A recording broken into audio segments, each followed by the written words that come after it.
2025 has officially come to a close. Honestly, a pretty stacked year for the medium of video games, and similar to the video that I posted, which should be 1 year ago today, I wanted to reflect on all the games that I finished for the first time this year and give my simple thoughts. Gaming is of course my main hobby. This channel is a sort of fun, creative outlet for my gaming thoughts anyway. So, as always, I like to reflect, and in this case, document it, if for no other reason that I could look back on it later and hold myself accountable, especially for some of the crazier opinions that I have, and before some of these less memorable experiences poof out of my consciousness. So to sort of go over it, if if no one else watches this, of course, it's going to be great for me regardless, because I look forward to looking back on these sorts of things. I've been watching the one from last year a couple of times recently to sort of refresh on some of those. It's a good refresher as well for me. It's just put all the thoughts in one place. To sort of look over the rules, very similar to last year, I have all the games that I beat down here. We're including all the games that I beat for the first time this year, whether or not they released this year. So for the games that did release this year, they've got a gold border around them. That way we can sort of identify them easier if that's all we care about, or if that's just, what we're concerned about. But in general, it's a pretty even. It's the most even it can be, and the most even it's ever been. The closest the two have been, I have 28 games total here, 14 of which actually came out this year, so 14 2025 games, and 14 games that did not come out this year, whether I was cleaning up things from last year, playing just random games that I got access to, or have had on the back burner for a while. So I want to sort of rank them all together. Regardless, all these games are part of my 2025, if that makes sense. So I want to give them all the time and dedication. And this is completely unscripted, of course. I have just in front of me, the best I got is I put a few notes on every game that I played, some half sentences on another monitor. That way I could sort of refresh on the topics that I want to discuss. But in general, it's nothing too complicated. A S to D should be fairly simple. And one thing I will say, though, right off the bat, is I don't think I played any awful games this year. It might be the first time in a while that I haven't played any awful games, which might be due in part to the fact that I played so few games. 28 is the lowest I think I've ever, or that I've played in a single year for many, many years. It might be 10 years since the last time I played that few games, but in turn, it's not I didn't waste my time too much, I think. There's some, some middle-of-the-road games here, but we'll sort of get to that. But let's go ahead and jump right into it. At the end, of course, I'll have my wife come on and do like last year, where she has predicted what the top 10 will be, sort of randomly. You put them in the top 10, get points, and there are prizes.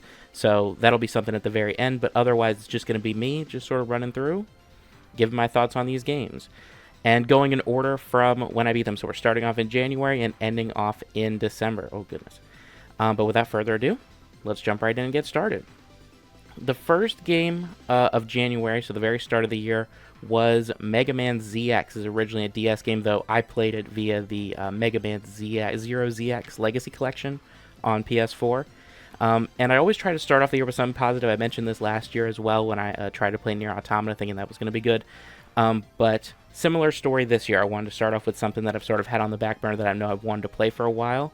And Mega Man ZX is a pretty solid time. It's sort of what you come to expect from Mega Man, but with a lot of its own little twist. For context, Mega Man ZX is the sequel, or starts a new sequel series following the Mega Man Zero series that was on Game Boy Advance, which of course is a sequel series, sort of a long in the timeline later sequel series to the Mega Man X series, which of course is my preferred Mega Man series. So I've been sort of making my way through the Zero games. I actually have not beaten all of the Zero games yet. I think I beat Zero 1 and 2.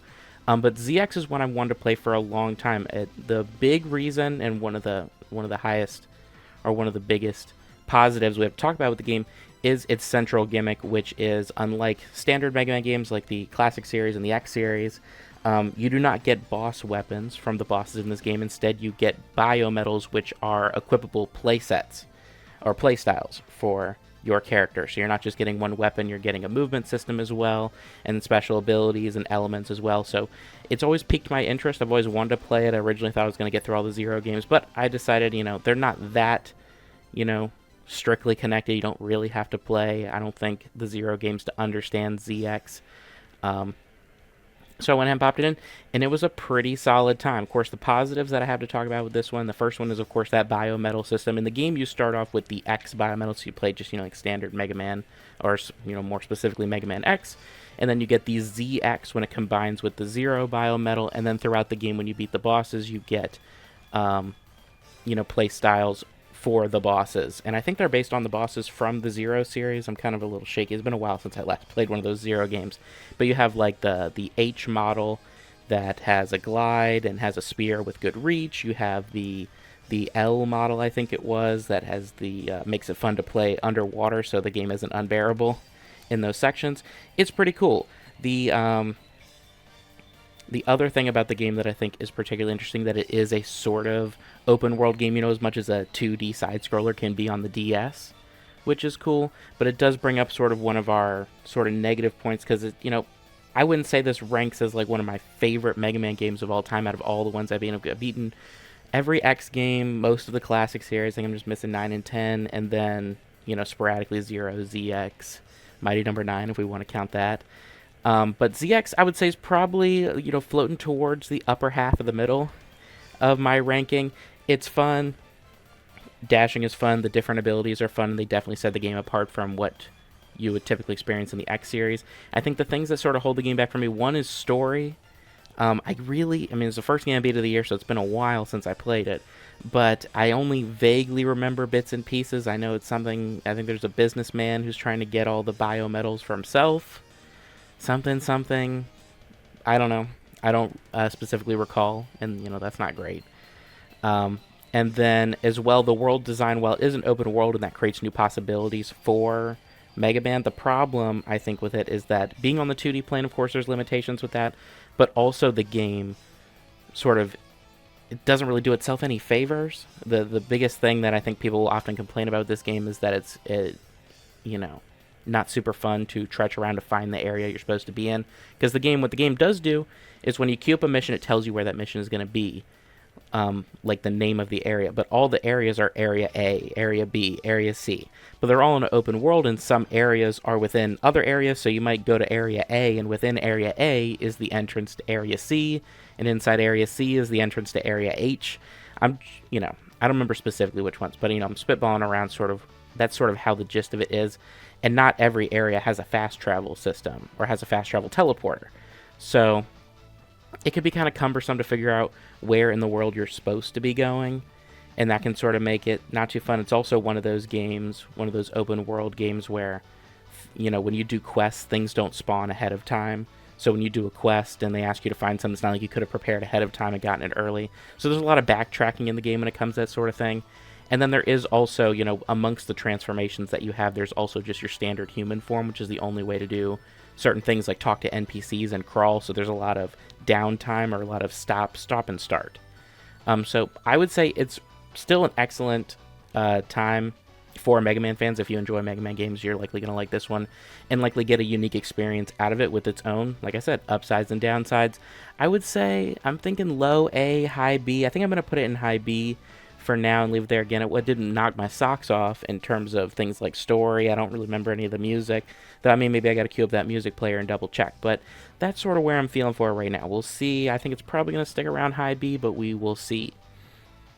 The next title that I want to talk about is our first PlayStation Plus title, is what we'll call it. Because, I have PlayStation Plus, so there are a few titles up here that were a sort of free PlayStation Plus, and they got spliced in if I liked them enough. And Need for Speed, there's a Need for Speed Hot Pursuit Remastered. I'm not sure how different it is from the original. It's probably just an update from the PS3 version. But this one was interesting. It was free in January. Haven't played a racing game in a while. Was kind of itching for something. I haven't ever played a Need for Speed game, I don't think, ever in my life. So I kind of just downloaded it. So how it was, but this game has the sauce. This is a ton of fun. This is a racing game that is well worth checking out, especially if you've already, a lot of people obviously are likely to have it because it was free PlayStation Plus. Obviously, even if you're not going to play it right away, you can put it in your library and hold on to it for as long as you have the subscription. This game is a ton of fun. So again, I haven't played any Need for Speed games. I don't know the premise of the series. I don't know if this is what they're all like, or if this one's an odd one out, or if this one's liked or disliked. I don't know. But I had a blast playing this game. Basically, the premise of sort of the game, or its gimmick, I assume, again, if it's not the way it is in all the games, is that you play as both an illegal street racer and a cop, and the two roles interact in various missions. So you're playing from one perspective or the other at various times. And what's fun about that, to sort of, over this game. This isn't just your standard racer. This isn't like a Gran Turismo, laps around the track, whatnot, right? This this game gets crazy. Basically, when you're doing the illegal street races, of course, now I'll say both. Basically, when you open up the campaign, you have cop missions and you have street racer missions. And of course, both have their sort of basic things that you think of, like both have time trials. For example, in the street racer side of the story has just standard races, the typical fare. But the game really shines in its other game modes that play with the gimmicks at hand. The first is when you're a street racer. There are a number of missions, most of the missions, it's the main gimmick after all, where you are racing your opponents while the police are attempting to arrest you for your street racing. This is a ton of fun because the game gives you various traps and tools to play around with to evade your pursuers and mess with the other racers, which can be a lot of fun. You have things like deploying road spikes that you've, I think, stolen from the police, and using EMPs to stun people who are ahead of you, using things like turbo boost, things like that. And these are absolutely chaotic. One, because they just send an infinite number of police after you in these, and the game is very cinematic. When you crash somebody out or you crash out, the camera goes crazy. These are the highlight of the game, and on the cop side, there's a very similar, slightly different twist on this, where you are the pursuer.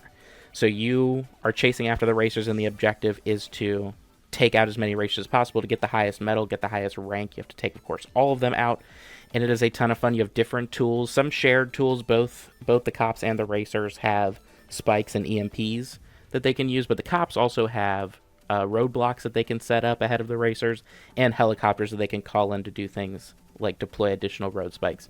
So it's a lot of fun. Again, it gets really chaotic, especially in the later levels as the game sort of ramps up in difficulty. The cops also have a game mode where you pursue like one really rowdy racer, or just a nuisance on the road that's going around doing donuts, and you have to, basically, I mean, the way these crash outs happen in the game, it seems like you're killing these people. It's pretty over the top. It's pretty crazy. I'm glad they had a lot of fun with it. Instead of taking it super seriously. Another thing I didn't mention that's good about the street racer side of things is in those where the police are pursuing you, you're playing that defense on the cops, but you're also focused on winning the race. So that's still an aspect of it too. Even if you escape the cops, if you don't win the race, that impacts your rank. So it's just incredibly fun. The game focuses on these elements the most, which is perfect. The time trials are really more to mess around and understand the map, because the game is actually this whole interconnected world where the tracks are each sort of set up, their start and end points are set up on different points of the map. So it feels like in a lot of cases that no two missions really feel the same, despite everything taking place on the same larger map. And sometimes you're going the opposite way. So it's just cool.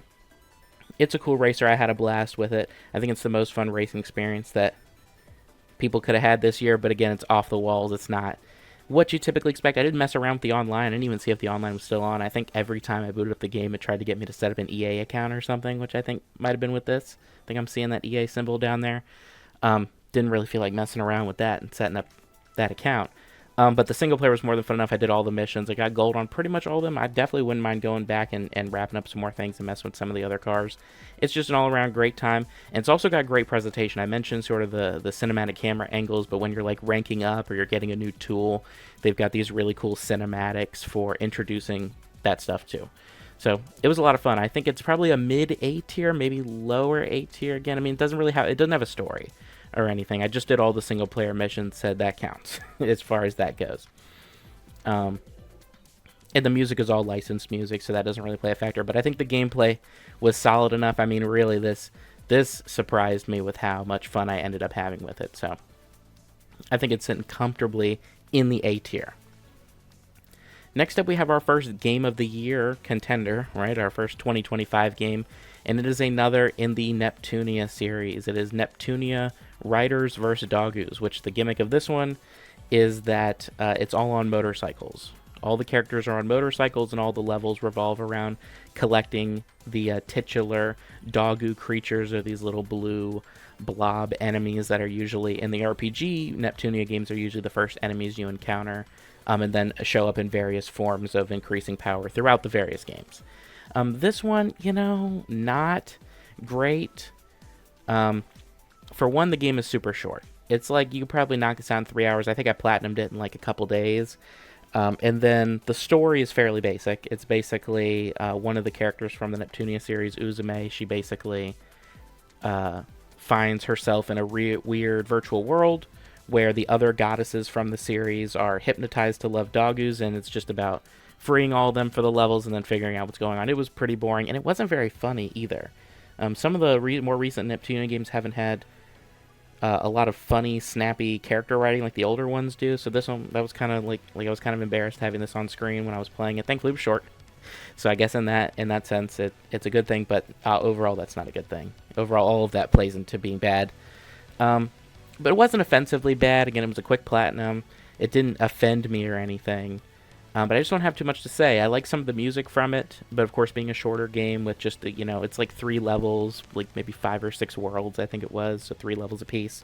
Again, really quick. It was only $40, so it wasn't like they tried to charge $60, $70, so that's not the end of the world, but it probably could have been priced a little lower. I think this one's comfortably like low C. Again, I feel like to give context on the D rank, D is really like a game I really just have something really bad to say about. And yeah, obviously these are all bad things, but I mean, overall the game didn't make me angry. So I think it just skates the line of being, whatever. It's got a cool cover art. The collector's edition, which I got foolishly as always, was styled like the art book was styled like a magazine. Like a motorcycle magazine, I guess. I don't know. I don't read magazines, but it looked cool. So I don't know. It's going in low C. This might be one of the low points of the year, unfortunately. Now, next up, we have another game of the year contender, another 2025 game. That is the Yakuza game that came out this year, Like a Dragon Pirate Yakuza Majima in Hawaii. What was it? No, that wasn't it. Like a Dragon Pirate Yakuza in Hawaii. What nonsense of a title. They really, these shorter Yakuza releases just keep having crazier titles every time as far as running the length on those. This one's an interesting one. Normally Yakuza games really knock it out of the park. Of course, I've been talking about them lately with my Kiwami 3 video and my Infinite Wealth video earlier this year, sort of have been less positive. And Pirate Yakuza is another one that just really did not hit for me. This one I think I have to talk about a little bit longer. I think I would probably at some point like to make a full video on this game, similar to my Infinite Wealth video, because I do have a lot to say about it.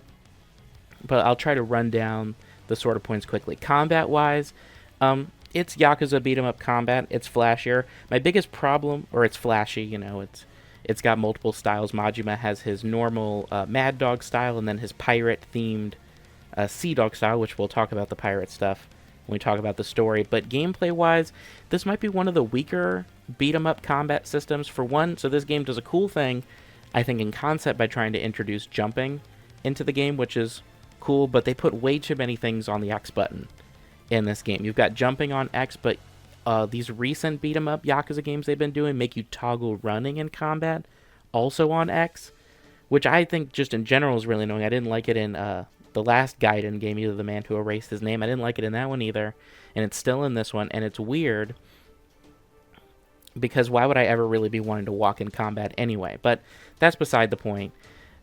You have that. You have quick stepping on X, so these are constantly getting jumbled up, and then in the exploration combat levels, though often referred to as long battles by series fans, picking items up is also on X. So you're constantly accidentally jumping when you mean to pick an item up. You're constantly jumping when you mean to be running, or you're running when you mean to be jumping. It's probably the weakest I've sort of felt with the combat, because normally Yakuza combat, I don't get too deep into it. I'm not like, comparing even 6 and Kiwami 2, which have some of the weaker beat-em-up combat in the series. I still like those titles enough. I don't think the combat being like ragdoll physics and being a little more random hurts the experience too much. I mean, I do like it less than like 0 or 5, for example, right? But this one is probably the one I have the biggest issue with combat, and again, it's just there's a little too much going on, and the combos just kind of feels button mashy in this one more than any of them. The game wasn't particularly challenging. I didn't do a hard playthrough yet. Maybe I'll do that if I end up making a video on it and have to replay the game for all the cutscenes. But it was a little simple on the combat side. Now this game is pirate themed. Majima series sort of fan favorite character Goro Majima is a pirate in this game. We'll talk about the story, but on the gameplay side of things, he does have a pirate ship combat a sort of sub game that you're constantly, traveling throughout the islands of Hawaii, messing around with, and that's pretty fun. It's basically, it reminds me, I haven't played a ton of pirate games. The game, of course, that it reminds me of the most is Sly 3, which its 5th chapter has a pirate mini game that controls, in my opinion, very similarly and has a similar concept. You got cannons on both sides. You aim at the other ship, you fire. Majima's pretty similar. The additional tools you have is like machine guns mounted to the front of the ship, and you can also stop piloting it to shoot like rockets at people. So that's something, I guess. But it's not too crazy. But it's decently fun. I don't have anything too negative to say about it. And it's how you get from place to place. But the story, and again, I have to say this again, because I keep talking about these Yakuza games. I do care about the story and characters in these games. I wasn't as offended by the narrative in this game as I was by Infinite Wealth and by the changes I'm concerned about for the upcoming Kiwami 3 that's coming out early this upcoming year. But it sort of feels worse in like a baffling writing perspective. Like sort of like some of the things I talked about with Infinite Wealth are still problems in this game, like the writing pacing being really bad. Like a lot of scenes put you to sleep because it's just exposition, people and characters repeating ideas constantly. But just in general, the story feels like it's missing like a bunch of drafts to really iron out a lot of its plot points, because a lot of them go nowhere. So the premise for this game, to again give the proper context for those who didn't bother playing it, which I applaud you, is that Majima washes up on the beach and he has amnesia, and a little boy named Noah gives him some water, and so Majima like owes him a life debt or whatever. He's like, "You're the most important person in my life now." He says things like he's beautiful and his eyes are beautiful. He says kind of some sus things. This kid's like 10, so that was really weird. And so Majima decides to become a pirate because he's off the coast of Hawaii, which inexplicably has a huge, thriving pirate community. He becomes acquainted with the kid's dad, who like abuses him, and Majima's like, "I'm gonna abduct you and save you." And the story sort of goes off the rails from there. They find out about a big treasure, and Majima's, like, "I want to find the treasure to give this boy like some excitement in his life." And that's the story. And it's kind of weird for a Yakuza story. Usually they're crime dramas, and there's some elements of that basically similar to any good pirate story, right? In games or otherwise, there are a bunch of people pining for the big secret treasure, and Majima's got to deal with them one way or another. The thing that's weird is, again, there's a lot of plot points that go nowhere or feel like the laziest choice was made as far as making for an interesting story. So let's talk about Majima's amnesia, because I already mentioned that, right? The amnesia storyline is absolutely pointless. Majima, he has lost his memories, but the story isn't about regaining his memories. Basically, the first person he meets, the boy's dad, correctly guesses exactly who he is. And then, I think at the end of the first chapter, start of the second chapter, Majima meets a guy that tells him with no lies exactly who he is and why he was in Hawaii. So there isn't really a mystery there. And then the story isn't, like I said, it isn't about regaining his memories, so that does not like a reflection on who he was, or like introducing maybe new players to Majima's history. It's not about that either, which is surprising after the last game, Infinite Wealth, had a big memory scavenger hunt for Kiryu, and he didn't have any memory issue. It's weird they didn't reuse that system in this game. And the game doesn't do anything interesting with the amnesia either, from a perspective of like, like a character manipulates Majima, or maybe he acts out of character. The only reason the amnesia exists is so that characters can exposit dialogue at him, and not even in like a fish out of water kind of way, in like a way that if you're brand new to the series, if you haven't played a single Yakuza game before this one, that you can get caught up on stuff that really isn't that important to the plot, because again, it's just about helping this boy and finding this treasure. So it really isn't that important. It's really just so the cutscenes can be longer and put you to sleep if you've played literally any other game, especially Infinite Wealth. If you played Infinite Wealth, the cutscenes in this game are going to put you to sleep, because they're trying to sort of remind you about some of the factions that existed in that game, since it's in Hawaii, just like that game was. But the amnesia is totally pointless. There's even a one point at the end of the game. I guess I'm spoiling all of these games, right? There's a point at the end of the game where Majima just says, "Yeah, I got my memory back," some undisclosed point in the during the adventure, and I just haven't said anything because I love this boy so much. And let's talk about the boy, because the boy is kind of weird too. His name is Noah. His thing is that he has been on this sort of secluded pirate island off the coast of Hawaii, because he has a disease. and his dad is keeping him, sort of, I don't want to say chained up, locked up, but you know what I mean. He's keeping his kid who's 10. I mean, he can't supervise himself. He's keeping him on this island because the air's good for him. The disease is just asthma. They don't say it, but the disease is pretty much just asthma. They kind of play it up like it's some big thing, like people don't live with that, but it's just that he kind of coughs sometimes and needs an inhaler, I think, if he leaves. Which again is like weird that he has to stay on this island, because that seems pretty manageable. But his thing, he saves Majima at the start, sort of. I mean, Majima washes up on this beach. There's other people on the beach, so it's not like, Majima would have died without this kid. But anywho, Majima thinks the world of this kid, and this kid kind of just is neutral on everything that happens. He's kind of wide-eyed and whimsical, I guess. But he doesn't contribute anything character-wise to the story. Now, of course, he's 10. I mean, I'm not expecting anything crazy, but compare him to another child character in the series like Haruka, who was like Kiryu's companion in the first game. Kind of feels like maybe they're trying to go for that, like give Majima a kid sidekick like Kiryu once had, but is now, that was a long time ago. Now she's an adult.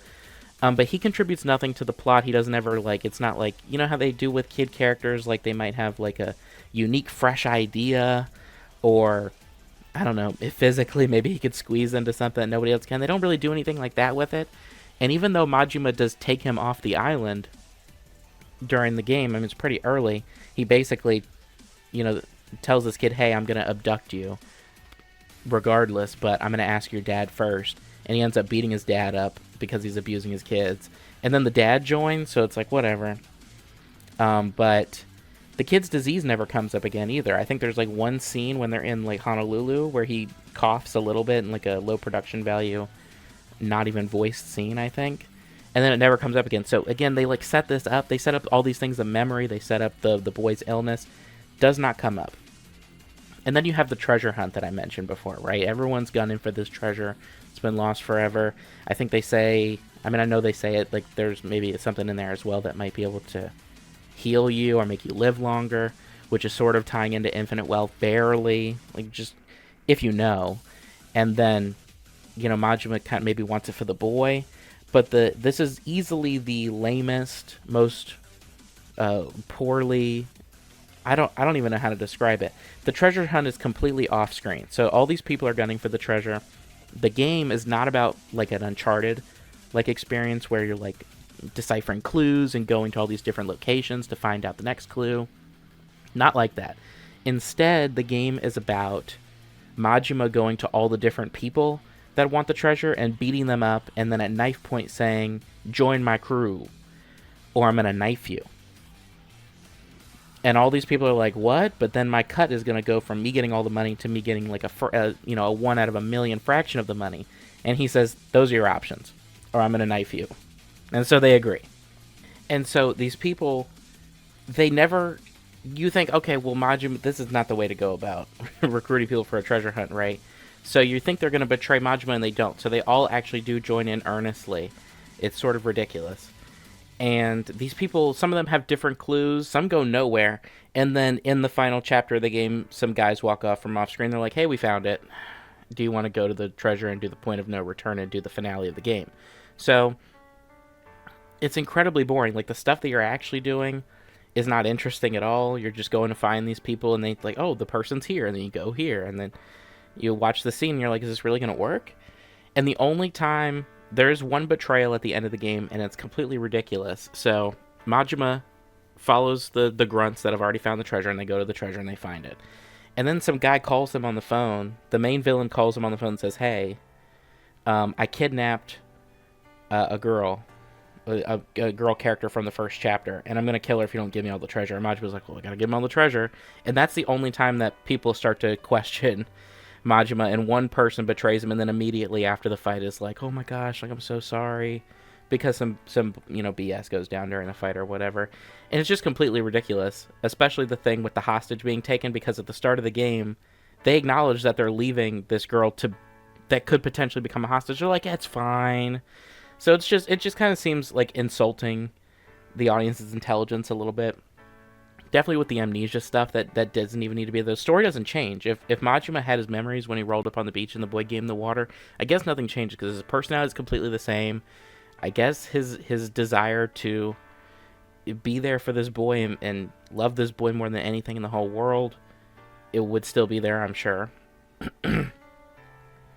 So it's just sort of this weird story. I would call it the most boring treasure hunt ever told, for sure. And I mean, I'm not expecting Uncharted levels of mystery or whatever, right? But I think most of the Yakuza games, the older ones at least, have better characters and story than the Uncharted games. I like them better. So I don't know. I guess it just shows how far the series has fallen that I'm just like, come on, cut poor Yakuza some slack. Even though I actually like a lot of the games more. So it's just weird. It's got a really weird story. It also has that same problem as Infinite Wealth had, where it forces you to engage with all of its side content at least once. Like, it drags you away from whatever's going on in the story. So it's really just a minigame collection with this sort of story tacked onto it. And it feels tacked on with, again, how in the background it is. So it's definitely... I would say it's definitely the weakest Yakuza game. I've played them all. This is what I would consider to be the weakest one at this point, story-wise and even combat-wise, I think.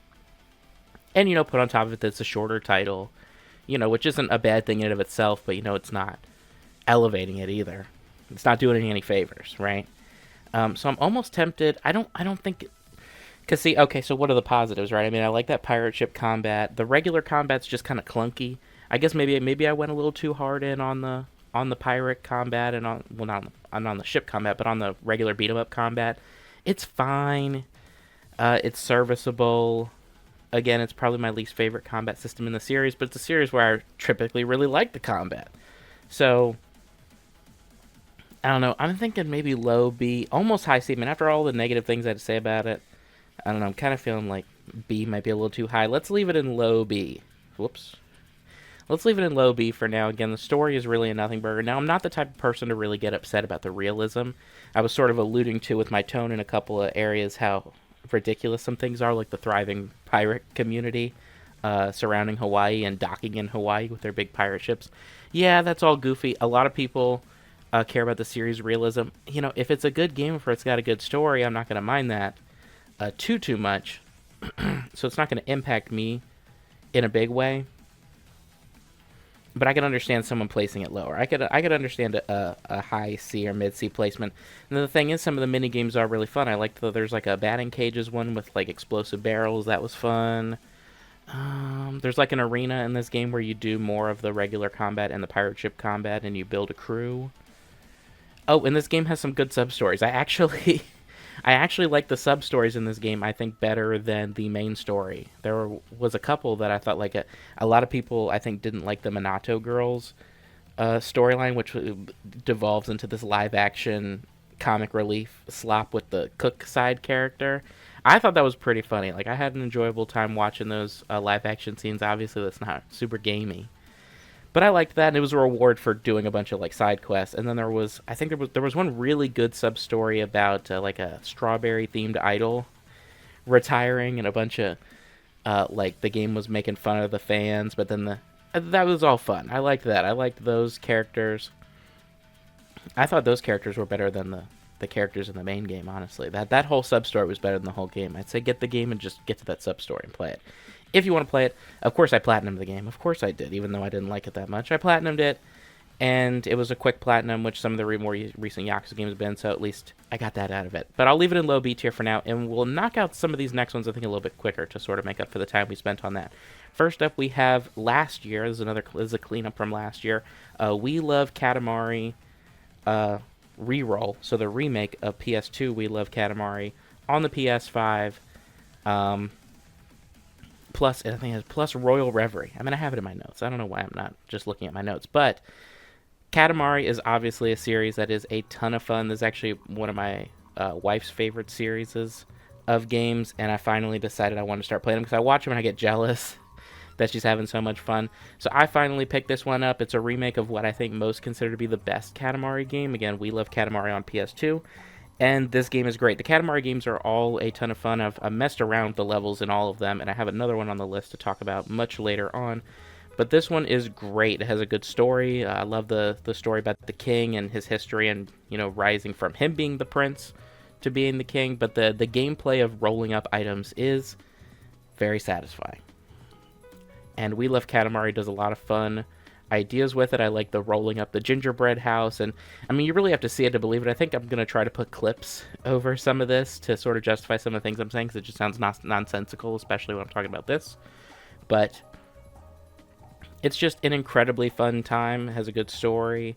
I like the hub world with all the people that all want the king to play Katamari for him. The premise of this game is that the first game was so successful and everybody loved it, so they've asked the king to keep making levels.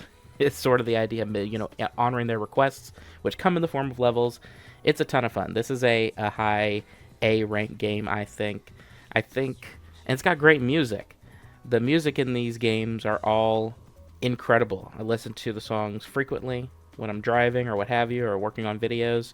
So it's really an all-around hit. I think I'm trying to think. The only reason I don't really feel like it's S is just because it is a little simple. It's a really good idea. The idea of rolling up items and making a big ball over time of rolling up all these various items, and the twists on that concept, right? Like rolling up all the students in a school, or again, rolling up a candy gingerbread house, or rolling up a picture of pixels, and the pixels are all the items that you pick up. I mean,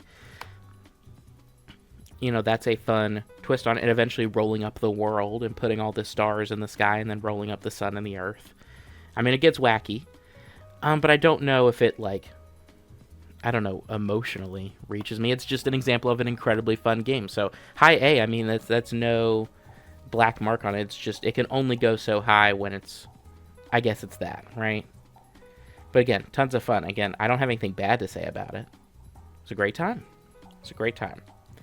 Next up, we have the turn-based JRPG Blue Reflection Second Light. It's sort of hard to tell what it is from just the cover, but this is the second game in the 2-game series, Blue Reflection.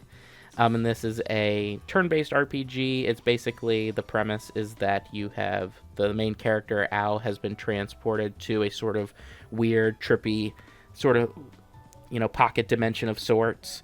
And, you know, what am I doing here? What's going on? It's a mystery where you explore all these sort of dream-like levels. The game is sort of like being in a dream, though. That's not the twist or anything, or that the characters are dead, thankfully. It's got a little bit more interesting going on. I won't spoil that, I guess.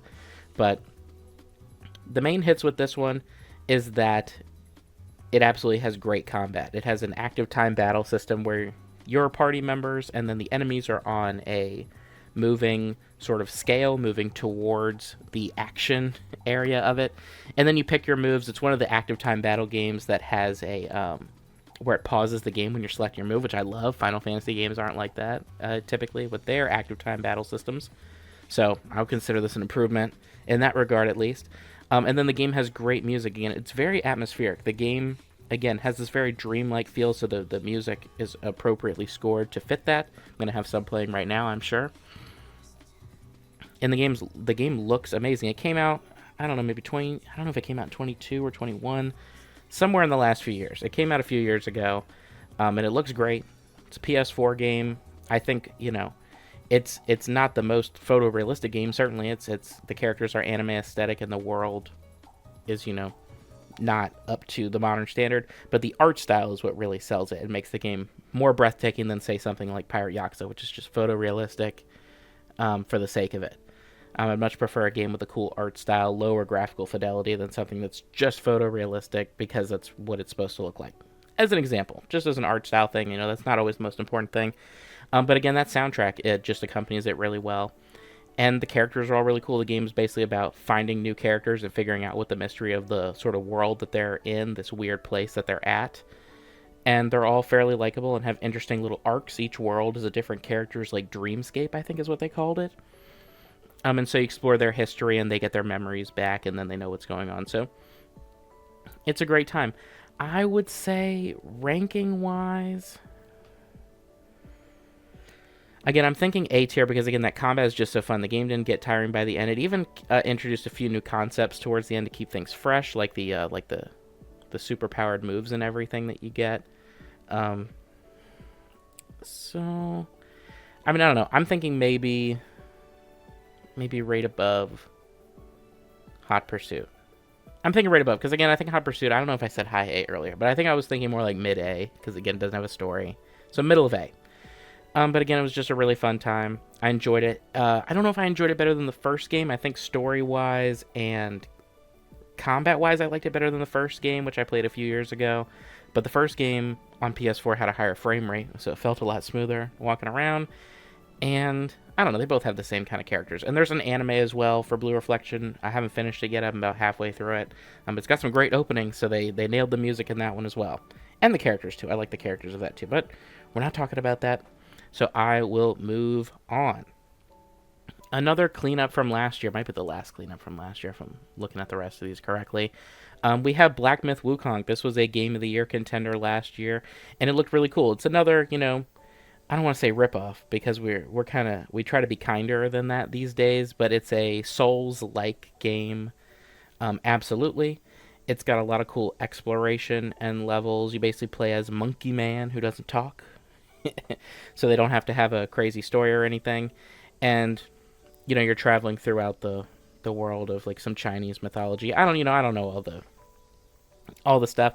My biggest issue with this game, I'm going to start with the issue because it's becoming evident, is that I do not remember too much from this game. It didn't stick with me the way something like Lies of P did a couple years ago, which I quite enjoyed. And even I remember games I played even before that, like Bloodborne and Dark Souls 1 are far more memorable experiences in my opinion. The game has a cool art direction, I guess. It's got I think it had 5 main chapters, and they each had, kind of twists on, like, there's a snow level, but then it becomes like a prison level. That was kind of cool. There's like a old-timey village that then turns into, like, I think like a spider cave. So it's got some cool ideas. It's got some fresh ideas, I think, as far as the level concepts go. The combat wasn't too crazy. I didn't find the bosses too terribly difficult in this game. Like, I can remember the final boss. I'm really racking my brain here to try to think of, like, what were the memorable bosses? There was, like, a spider lady, I think. That was funny. But see, I'm remembering the cutscene. I'm not remembering the fight, so I don't know. It's definitely a fun game. It's definitely better than some of these. I think it's probably low A. Again, I understand why it was nominated. It's a great game. You know what I do remember is the in-between chapter little movies. Like, there were some stop-motion movies.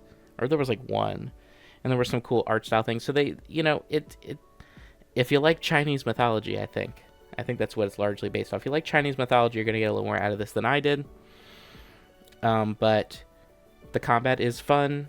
The Souls-like levels are fun. I don't know. I feel bad about not having more to say about it. Maybe I should play it a little more and try to get more out of it, but I thought the dialogue was kind of bad. I did play with the dub on, and I thought the voice acting was kind of sloppy, especially that first cutscene where it's Sun Wukong, like, arguing with, like, the gods or something, I think. I'm vaguely remembering things as I talk about it. But it's a cool game. Again, I'm not saying a lot of good things about it, but it was a high-quality experience. It had great level worlds. It had great exploration. I'll say that. I think if Lies of P was like the Souls formula, put all of its eggs into the combat basket, this game is kind of like putting all of its eggs into the exploration basket. Because I think the levels all have, well, not all of them, but most of the levels have a good sense of openness, especially the desert level and the snow level have a lot of really cool places that you can, or a lot of cool ways you can traverse the level and secret bosses to find. I found that very cool. The finding of secret bosses and getting new abilities. And I guess I also like the equipment in this game, because you can equip like a yote spirit, I think, or something like that. I might be thinking of something else. A yokai? A yokai spirit, I think, that helps you out, that you could use in combat and provides you a stat buff, and you've got the various potions you can drink. I don't think I messed with that all too much. Or they were seeds or something like that. But it had a lot of cool twists. Oh, I remember now. It was the gourd. The gourd is your healing item in this game, and you can put special ingredients in it to give it special effects. I thought that was very cool, that customization. So it was a cool game. I think it's low A. I understand why it didn't win. I guess the Game Awards now, because last year I played Astrobot and was happy that it won just because I played it. But I think I would still rank Astrobot higher than Black Myth Wukong, even if it obviously a lot more went into Black Myth Wukong. It just kind of stumbles over itself and maybe overwhelms the senses a little bit. Maybe that's why I'm not remembering too much about the game. I guess little things here and there come back. I didn't like that there was a dragon over a ice lake, I think. Didn't like that boss fight. So little things are coming back here and there. But that's about where it sits. Next up, we have sort of a cheeky one. This is Spelunky, the original Spelunky, the free Windows version that you can download for free still today and play. Now, the reason I played this at all, I love Spelunky. I've put so many hours into Spelunky HD, the remake of this game, and Spelunky 2, especially this year. I finally got back into it and really started doing, like, getting better at the game and getting to the Cosmic Ocean, things like that. I was thinking about making a video on the Spelunky series in general, so that's why I ended up playing a lot of classic Spelunky as well, and for the first time ever, I beat it. So the funny thing about me and the original Spelunky, history-wise, is that when Spelunky HD came out, it came out exclusively on Xbox. And I wanted to play it so bad, but I only had a PS3 at the time, because it came out on 360, so that's the right era. And so to get my Spelunky fix, because I only had PlayStation, I got Spelunky on like my little crap top laptop, and would just play that. And I was terrible at it. I think, it served its purpose. It was a ton of fun. For me, I mean, back then. Of course, as it stands today, looking back on Spelunky Classic, it's an incredible foundation. A lot of what works in Spelunky HD is because it also works in Spelunky. It's a great foundation.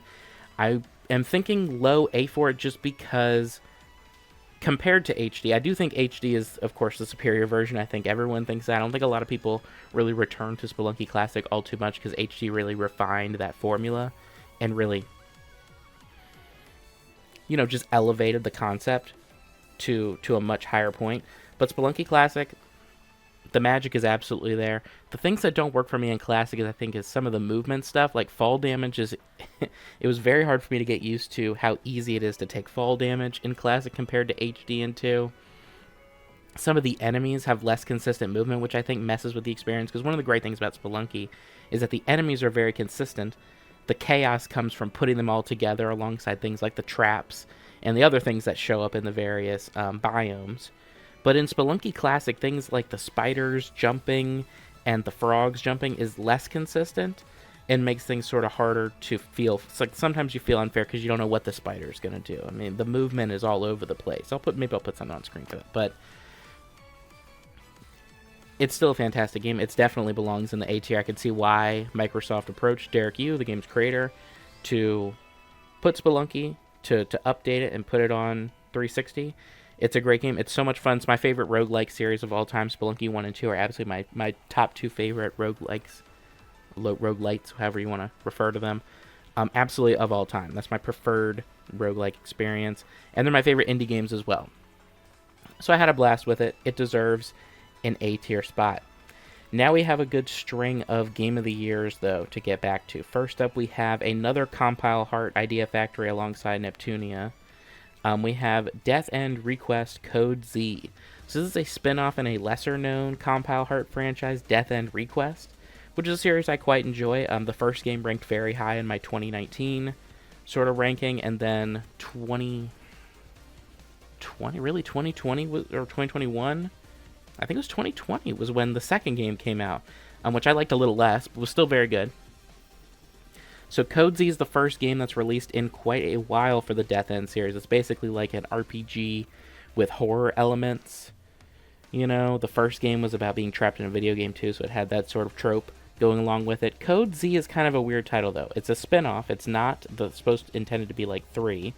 There has been an announced, so nothing's been shown and announced, Death End Request 3, so this is intended to be just a spin-off. But it's kind of weird. So instead of being a turn-based RPG with a party and everything like the other two games, it's a mystery dungeon ripoff. And I'm using ripoff here because it is definitely inferior. I think this one's going to go... I honestly don't know if it should go above or below the Neptunia game, because that one was, pretty hit or miss, pretty nothing burger. But with Code Z, so to dive a little bit more into what that game is about, it's a dungeon crawler, mystery dungeon game, similar to something like, the thing that I compare it to, of course, was Pokemon Mystery Dungeon. That's the one that I'm familiar with. So it's kind of like that. You're on a grid and you're going through floors and everything. But somehow, even less so than the Pokemon Mystery Dungeon games, this game is far more simplistic. You don't have moves or skills to choose from, which you think would be a no-brainer, because that's how the other Death End games operate in their normal RPG format. And you don't have party members in this game. You're just playing as the main character, who I think his name was Sayaka. I'm kind of having a hard time remembering. That was probably her name. I should have looked that up, huh? But it's just too basic. The only thing you have at your disposal is a basic attack and then items that you collect. And you have such limited inventory space that it kind of just feels like a slog to get through these dungeons, which the floor counts go crazy. So in this game, the way all the dungeons work is you make your way up to a certain floor, fight a boss, and then it's an escort mission back through the dungeon, back the way you came. You know, that probably sounds about as fun as it is, because it is not fun at all. You know, no one likes an escort mission, and the game does try to have, like, the horror elements a little bit, because when you die in the game, there's, like, unique death scenes, which I'm not going to show, where the main character gets brutalized in some way. It's, you know, it's whatever. It's not my cup of tea. I like the other Death End games for their general story and for their RPG combat, so this sort of removing those. The story is a whole thing in and of itself. The story in the Death End Request games is already a little hard to follow. Like, the first game, I really enjoyed the story, and they fumbled the ending, so that was a bummer. And then the second game sort of puts all that to the side and tells its own unique story with the characters sort of coming in from the first game, but in sort of a weird way, so they don't feel super cohesive and connected like a sequel typically does, which is fine. I mean, do your own thing. But Code Z, like, takes place in, like, an alternate world where, like, there's crazy rules, and I think it kind of ties into one of the first games, like, optional endings or bonus endings. And listen, I played those two games and I platinumed them, and then if I play this one now and I'm like, I don't get it, I don't remember all the stuff, then a regular person's not going to get anything out of this. I don't even remember any of the music in this game, really. I'm going to say it goes below the Neptunia game just because there's really not much to get out of it. Again, the combat level design is not good. The dungeons are too long, so the game gets frustrating. Like, if you die late in a dungeon, there's no... You know, it's just a lot of content you gotta do over again. I don't know. I think it's gonna be pretty low, unfortunately. Next up, we have Scarlet Salvation. Well, hold on. Should I explain why this isn't, like, a D-tier game? I guess it isn't a D-tier game because I'm just kind of neutral on it. Like, it's not doing anything interesting, but it's not, like, offensively bad. I'm just like, why are they... I don't know, should this be a D-tier game? I don't think so. I think it's fine to mindlessly go through these dungeons. I think the story on its own has some things, if you remember some of the stuff. Like, I was remembering bits and pieces while I was playing the game. Now it's all lost to me at this point. But it's not the worst time. It's like a 5. You know, C is like a 5 out of 10. It's a 5 out of 10. It's not good. Certainly not good. And it's certainly not, you know, it didn't make me mad. I was fine to finish it. I finished it after all. If I hated it, I maybe wouldn't have finished it. But next up, we have another Compile Heart game. So we have another one that released right after it. This is called Scarlet Salvation, and this one is a unique IP or a new IP. This is an original title, and it's interesting. It's a third-person shooter roguelike where you play as the girl, whose name I don't remember. I'm looking at my notes, and I didn't put it down. But you play as girl, who is trapped in, like, a military facility and has no memories and wants answers. And the roguelike is that you have to try to get through the various floors and beat all the bosses and get out. Now, the game is not too terribly hard. The only hard part in the game, I think, in the whole game is the final boss, maybe. But the game is not, you know, at the level of other roguelikes that we've already talked about and that we're going to talk about.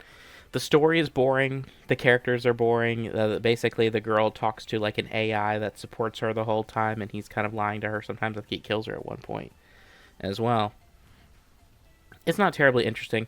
I think the third-person shooting combat is not bad.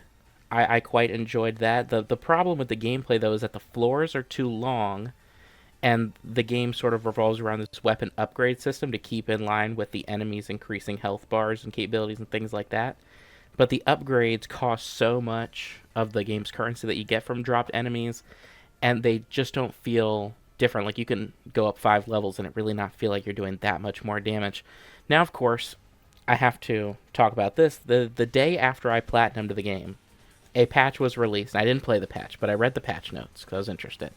And the patch notes included making weapon upgrades more substantial, reducing the size of the later floors, and reducing the damage that enemies did to your armor. Because one of the things you also have to manage in this game is that whenever you die and come back to the beginning, you get this huge armor set, and as you make it through the game and you take damage, it gets a little hot, the clothes start to come off a little bit, right? You know how it is. You know how Japanese games are with their clothes ripping, you know, in some games. And Compound Hearts has been guilty of it in the Neptunia series and in other games as well. So I didn't play the patch, so I don't know how substantial those changes were, but that was certainly a kick in the teeth when I saw that, because the Platinum was kind of hard to get, because there were a lot of annoying things that I had to deal with. And a lot of the game's mechanics, though, and just in general, are kind of like undercooked. Like there's this hyper mode that you can go into, but it reduces so quick you can barely deal damage to anything with it. Like there was a trophy I had to get that killed like 100 enemies in that mode, and I had to like keep playing the game after I beat it because I barely killed anything in that mode because it just was so useless. It felt useless. And then there's a sort of accessory system in the game where you're equipping various things, but they go up from level 1 to 10. You have to pick up more chips to level them up, but it's random whatever you get out of crates because, again, it's a roguelike. So, you barely want to experiment, because if you find like 5 of one chip and then the game expects you to like experiment with the other chips, you have to go back to level 1 to use something else. So it just, I think some of its systems don't really work well with it, and it doesn't have an interesting story to really compel players. I think most people are just going to put it down. If they got it, they might play it for a couple hours and then say this is boring and put it down. And the world, we'll call it the world. I mean, again, it's like a military base, so I guess the aesthetic fits, but it's just very drab and boring. In rectangle rooms fighting very basically designed robots that are usually like a sphere or something. But I do think it's better than these other two games because I think the core gameplay is fun. I liked shooting the enemies and going room to room, and the movement is really good. I think the main character, again, if only I could remember her name, I think she moved very well. She has an air dash, and she moves very quickly. So I think, unlike these other two, I mean, obviously this was a dungeon. This was a mystery dungeon game or whatever. But compared to Riders, this okay. This is like, there's some good things to say about it. I just don't think all of its systems work in its favor. And so it sits down here. So I think maybe mid to high C. I don't know if it might end up mid C, as more things might enter that. But that's sort of where we are going into where we are in the year, going into the first 10 games of the year. So kind of, I would say, starting off, I was feeling kind of weary about the overall quality of games I was going to be playing. But like I said at the start, the year was stacked, and that begins here. Now I think this game needs no introduction, but Expedition 33 released to widespread critical and commercial acclaim and success and whatnot, and of course it swept the Game Awards just earlier this current month, and I absolutely agree. I think Expedition 33 is an excellent title. I think it released at just the right time. I think it came out a couple weeks after the Switch 2 reveal, which caused some comparisons with the price point. The game came out at $50 retail. It was very hard to get your hands on it once it came out, and everyone realized what a high quality game it was. But to go into some context to talk about, of course, it's a turn-based RPG from a new studio. They're calling the game an indie game. I don't 100%, that wasn't my impression that I got from it, but indie is, sort of a fluid term, and I think it might fit a lot of the qualities. The game looks incredible, and the turn-based RPG combat is, I would say, its highest selling point. Now, a lot of people for the game, I think the story really captured a lot of people, and the characters. I think the story and characters are good, but I think the trifecta of qualities of this game that really resonated with me were with the combat, which I've already mentioned. I think it's absolutely fantastic. And then I think the art style and the music. This game is we'll start with the music as the simplest. Obviously, the music in this game is an absolute banger. All the unique areas and the unique battle themes, they really don't pull any punches. It's not like a Persona game where you have one battle theme for the whole game or two battle themes. Each area has a unique battle theme. The bosses all have unique themes. and they all knock it out of the park. I still listen to things like the all the water level, all the themes in the water level, the walking around theme, the battle theme, the boss theme. They're all great. The Minoko battle theme, the final boss track is crazy. You'd be hard pressed to find a track that doesn't like get your foot tapping while you're playing this game. I'm gonna be real when it comes to that. Moving over to the art style again, it's not the. I mean, I think the game looks great.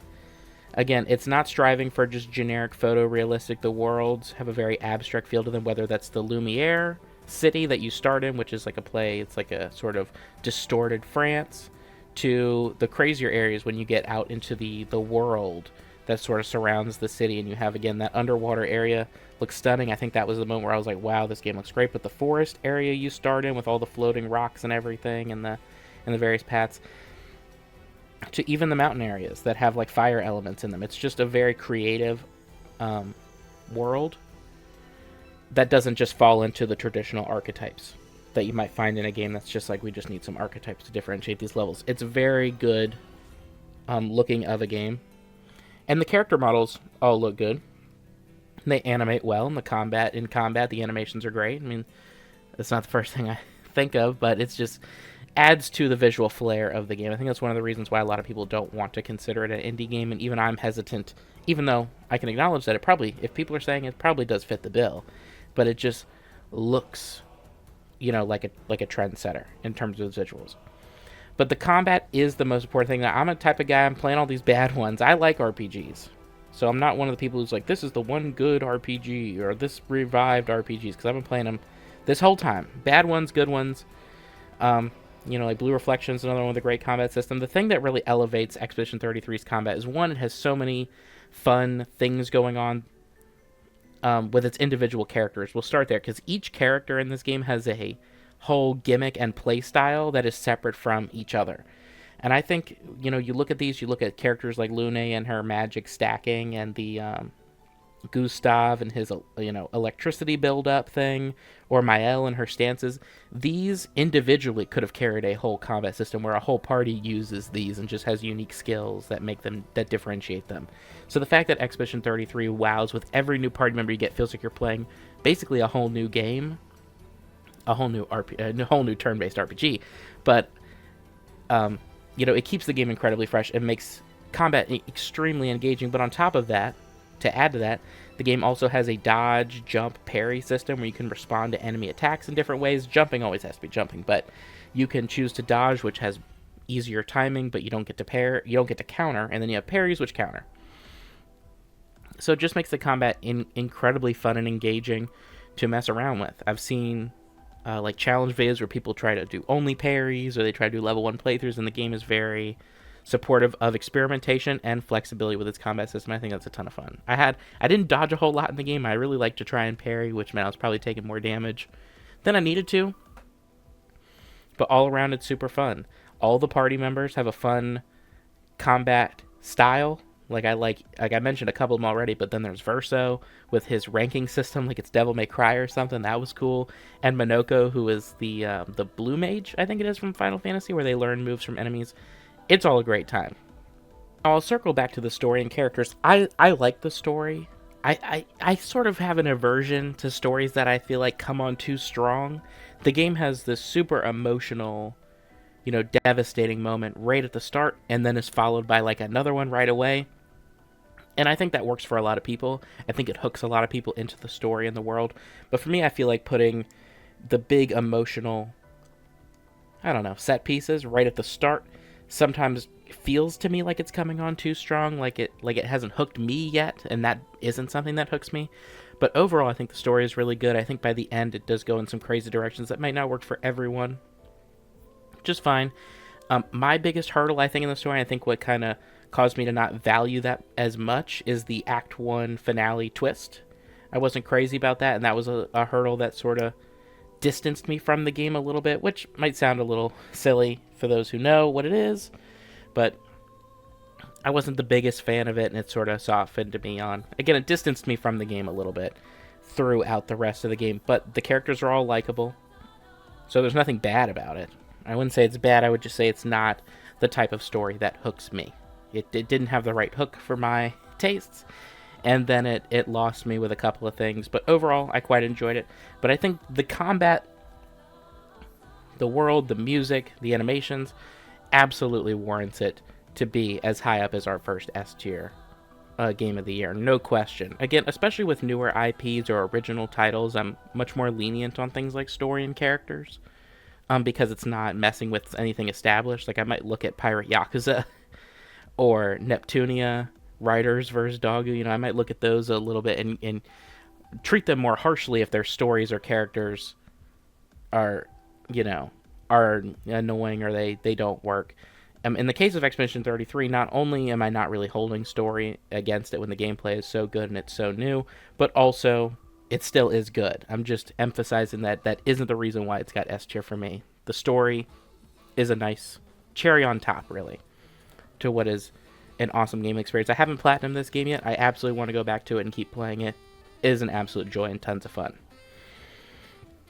We have another game of the year to talk about here, and this one is the only one that I made a video on this year. So some of my thoughts are a little bit more clear in that, but to sort of talk about it, we have Tony Hawk's Pro Skater 3+4. And it's, of course, the sort of remake of Tony Hawk's Pro Skater 3 and Pro Skater 4 from the PS2 days. And I similarly have a lot to say about this, but again, because I've made a video on it already, I'm not going to hit all the same talking points. I think the main thing to talk about, of course, is the elephant in the room, which is that this is not really a remake of Pro Skater 4. This is a remake of Pro Skater 3, in line with 1 and 2, which it already was, and then they have sort of demaked 4 to be like 3, which included having to remove pretty much almost all of its original goals and just keep what's most simplistic and then copy and paste some stuff from the first 3 games onto it. Because, for those who don't know, Pro Skater 4 was sort of an evolution for the series at the time. It moved things in a different direction, but because it didn't fit with the structure of 1 and 2 for this 3 and 4 remake, instead of making 3 and 4 distinct or maybe even bringing 3 in line with 4, they did the opposite and moved 4 in the direction of 3. And so your opinion on this game and your personal ranking is going to come down to whether you want to, how much you value this as a remake and how much you value it as a good game in a vacuum. Because it is fun in a vacuum. It's just as fun as 2020's Pro Skater 1+2. It's built on the foundation of that very clearly and obviously. I think its customization is about the same. A lot of its UI is the same. And that game was great. It was in my top 10 out of like 70 games that I played in 2020. So no doubt it's a ton of fun. I think gameplay-wise, in a vacuum, it's an A. But when you compare it to even 1+2, but also its originals, I think that drops it down quite a bit. Because then you have to ask yourself where the value in this is. What value does this have to me? And this is my list after all. What value does this have to me as someone who would rather play like Pro Skater 4 over the Pro Skater 4 in this game? I mean, if you asked me if I wanted to have 3+4, if I wanted to just have the original Pro Skater 4, I would rather have the original Pro Skater 4. And so that puts this package in sort of a precarious position. Even comparing it to 1+2, it's sort of obvious where the cracks start to form, right? 1+2 came out in 2020. It was made by Vicarious Visions and Activision at the time. And it elevated the first 2 titles. It took 1 and 2 and it added to them. It added the tricks from 3 and 4. It updated the score challenges. And it even took 1, which was sort of bare bones compared to 2, and brought it in line with that game by doubling its goal count. By contrast, this new team, Iron Galaxy, made this clearly on the foundation of what Vicarious Visions had made. And they took 3, which already fit with 2. They're very similar games. And they took 4 and did the opposite of what they did with 1. They pulled most of its goals out and made it more like 3, which to me is a lesser experience. So, I mean, that whole value thing that I was just thinking about, I feel like that kind of drags it down. I sort of am thinking maybe put it in the middle, right, as a game on its own. If you've never played a Tony Hawk game, it's perfectly serviceable. Play it. It's going to be an A. But if you're a fan of the series and you have 4, then you can still play it easily. and probably is a C for being such a bad, maybe even D for being such a bad remake of the game and being obviously like cutting corners, you know. And no shade to the developers. If they didn't have the time or the budget to make 4, then no hate to them, but it doesn't have much value to me. I'm thinking I'm thinking low B. Again, I'm still thinking of that middle ground, reaching that middle ground. But again, if I'm being true to myself, it has very little value to me. Maybe high C. This definitely has the potential to move around, but we'll leave it in low B. I mean, under Pirate Yakuza, we know that there's some serious concerns with it. Moving on to another PlayStation Plus title, we have Jusant. I don't know if that's how you pronounce that. I think it's a French game. But it's certainly some European game because it's made by the original developers of the Life is Strange series, Don't Nod, which is what piqued my interest. But similar to, and this isn't meaning to be an insult, but similar to Neptunia Riders vs. Dogs, is an incredibly short game. It's like a 5-hour game, maybe like an 8-hour platinum, if you're paying attention. This is super short. It's basically just a game about climbing a mountain. All of its story is told through like documents that you find written by people who are long since dead. So it doesn't have a huge story, excitement, or anything. But the mechanics are fine. If you want to climb a mountain for 5 hours, you absolutely can. It adds new mechanics throughout and new little gimmicks to make the climbing, keep your attention and diversify some things. And it's got a little subtle narrative through its documents, through its collectibles that you find in the level. So It didn't wow me or anything. It's no Life is Strange, obviously, but it was a cute little game. I'm thinking maybe low B, but not for being bad, just because that's the peak I feel like it could reach, given its premise, given what it is. It strives to be what it is, and it accomplishes that. It just isn't much as far as my interests go. Next up, we have we have Nekopara After, this year's Nekopara game. So we have another game of the year, another 2025 game. And similar to last year, I'm going to go on the same spiel that I went on when last year I played Volume 3 and Volume 4. These games are borderline not games. They are visual novels with no choices and no gameplay. You just click through them. But because they're games and they have achievements, and it came out this year, it's on this list. So similar to the spiel I went on before, because these are borderline not really video games, similar to what I just said with Jusant, it's got a low peak as far as where it can place on this tier list being what it is, right? Because this is my list. This isn't like an objective quality. This is fair, might be objective quality, but it can't rank high. It's just like last time. All these Nekopara games are very samey. It just comes down to how much you like the characters that get spotlighted in them and what you think of the story. And so before we even get into that, I can tell you that this game, just like all the others, is pretty much a border between I hate it or I really, really dislike it, like it's offended me in some way, and average. So last year I said that meant they were top of D tier. I think that was a little mean. I think I'm going to put them at the absolute end of C tier. Nothing could go below these without going in D tier, if that makes sense.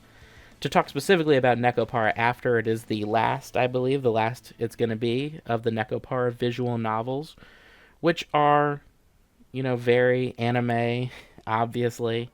The premise of these games is always the main character, your player character, romancing various cat girls and adding them to his harem. And this one is no different. This one I think is optionally canon, like you can decide how you feel about it, because this one, the main character is romancing his mentor's cat girl and his own sister, with no step or anything attached to that.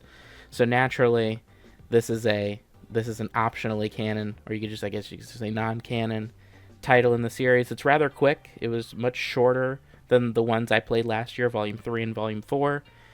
And I mean, what did I think of it? I think the story is undercooked. I think compared to 4, especially 4 was like the longest, and it felt like it's probably the best one. It has, I think, the longest story, and it had the payoffs to ongoing arcs throughout all the games. And it wasn't about romancing anybody. It was actually about the main character's character development. So this one would definitely place below 4. And I think it would place below probably all of them except maybe 2, because I didn't like 2 that much. But its ideas, it obviously doesn't want to even engage with the idea that it has to go into, which is the main character romancing his sister. They obviously didn't want to dive into that and analyze that in any sort of interesting way. So it's sort of just for the sake of it. So I think no one will complain about me putting it at the very, very bottom of the tier list as just acceptable for what it is, but nothing impressive. Moving on, we have an interesting game. This is Gal Guardians Demon Purge. This is a spin-off to the Gal Gun series, which I actually haven't played any of. I haven't heard anything good about those games. They're rail shooters, like pervy rail shooters. So I haven't played them. But this one is like a spin-off where you play as a couple of the girls from that series in like a Castlevania game, which I can get on board with because I like Castlevania, Metroidvania type games. Those are all pretty fun. And this game is no different. I'd say this is probably like a high B tier, maybe put this above the Mega Man ZX game, I think. To go into it, the story is something like the girls have been transported, the school's been turned into a Castlevania demon tower, and these two girls become demon hunters to explore it and save all the girls that I guess are typically in the Galgun series, I guess. But combat-wise and Castlevania exploration-wise, this game is great. It's a great exploration of that. The levels are all fun, have their gimmicks. The bosses are fun. And the two characters, you could swap between them kind of like Mega Man X7 and X8, which I always like that mechanic. So one of the girls uses machine guns that have long range but do little damage, and the other one has like a sword or a spear or something for close range damage. So they have their case uses, so they both come up and are fun to play, fun to use, and throughout the game you also get special weapons that are unique to each of them that make exploration more fun. Like there's like a crane that you can use as an extra platform, and there's like ice projectiles that can freeze water and make that easier to traverse, and I think it freezes lava as well too in the fire level. So all in all, it's some quick Castlevania fun. The story didn't offend in any way. It didn't really dive too much into the pervy stuff, and when it did, it was mostly to make fun of it. So I think they know what they're doing. They're just having a little bit of fun with these games, and this is like, I think the developer integrates more of their bread and butter because they work on Mega Man games and things like that. So they're used to side-scrolling fun. I've played a couple of their other games, I think, in previous years. So all in all, it was pretty fun. High B tier. Now we have another string of Game of the Years. First up is the Shantae game for this year. And this one's an interesting one. It's this sort of, it's called Shantae Advance Risky Revolution, and it's supposed to be this sort of revived, partially existing in the past project that should have been on the Game Boy Advance, that limited run games and the developer WayForward have sort of brought to the present so that we could play it. And it's pretty fun. I don't think it's my favorite Shantae game. It's probably about in the middle of them. It's pretty short. It's about like 3 hours, or similar to some of these other games we've talked about. But similarly, it has that Metroidvania fun where you're getting, in this game, new animal transformations and going around solving puzzles and completing dungeons. It's a good time. The story is pretty whatever. It's a story about the main villain in the series, Risky, doing some scheme, and you gotta stop her. Doesn't really try to be more than that. The game is mostly just trying to have fun and tell some funny jokes, and I think it does so. Like, the main gimmick of this game, where the revolution comes from, is from how Risky Boots is like under the world, swapping areas and melding other areas together, and so unique groups of people are getting mixed up, and that's all makes for good comedy jokes, like when the guy on the field trip gets swapped, the world gets swapped with like naked woman statues and things like that. It's pretty funny. So they try to be funny with it. There's another B tier. I think I might put this one. Maybe it's the new Pika B tier. I'm making the new Pika B tier because I liked its level design. It has a more open level design than something like Gal Guardians, which is firmly in the Castlevania camp as far as it's a full level and you can't really backtrack in it. I'm going to put Shantae Risky Revolution right at the top. But again, it's a fun title, and I had a great time with it. Next up, we have another heavy hitter for the year, Hollow Knight Silksong. This one was obviously hugely anticipated. Its release date got announced like 2 weeks before it came out, and totally, shut down the storefronts, and it made people change their release dates. It's something we'll probably see if GTA 5 gets delayed again, people will have to move around with that. So it's not common that this type of thing.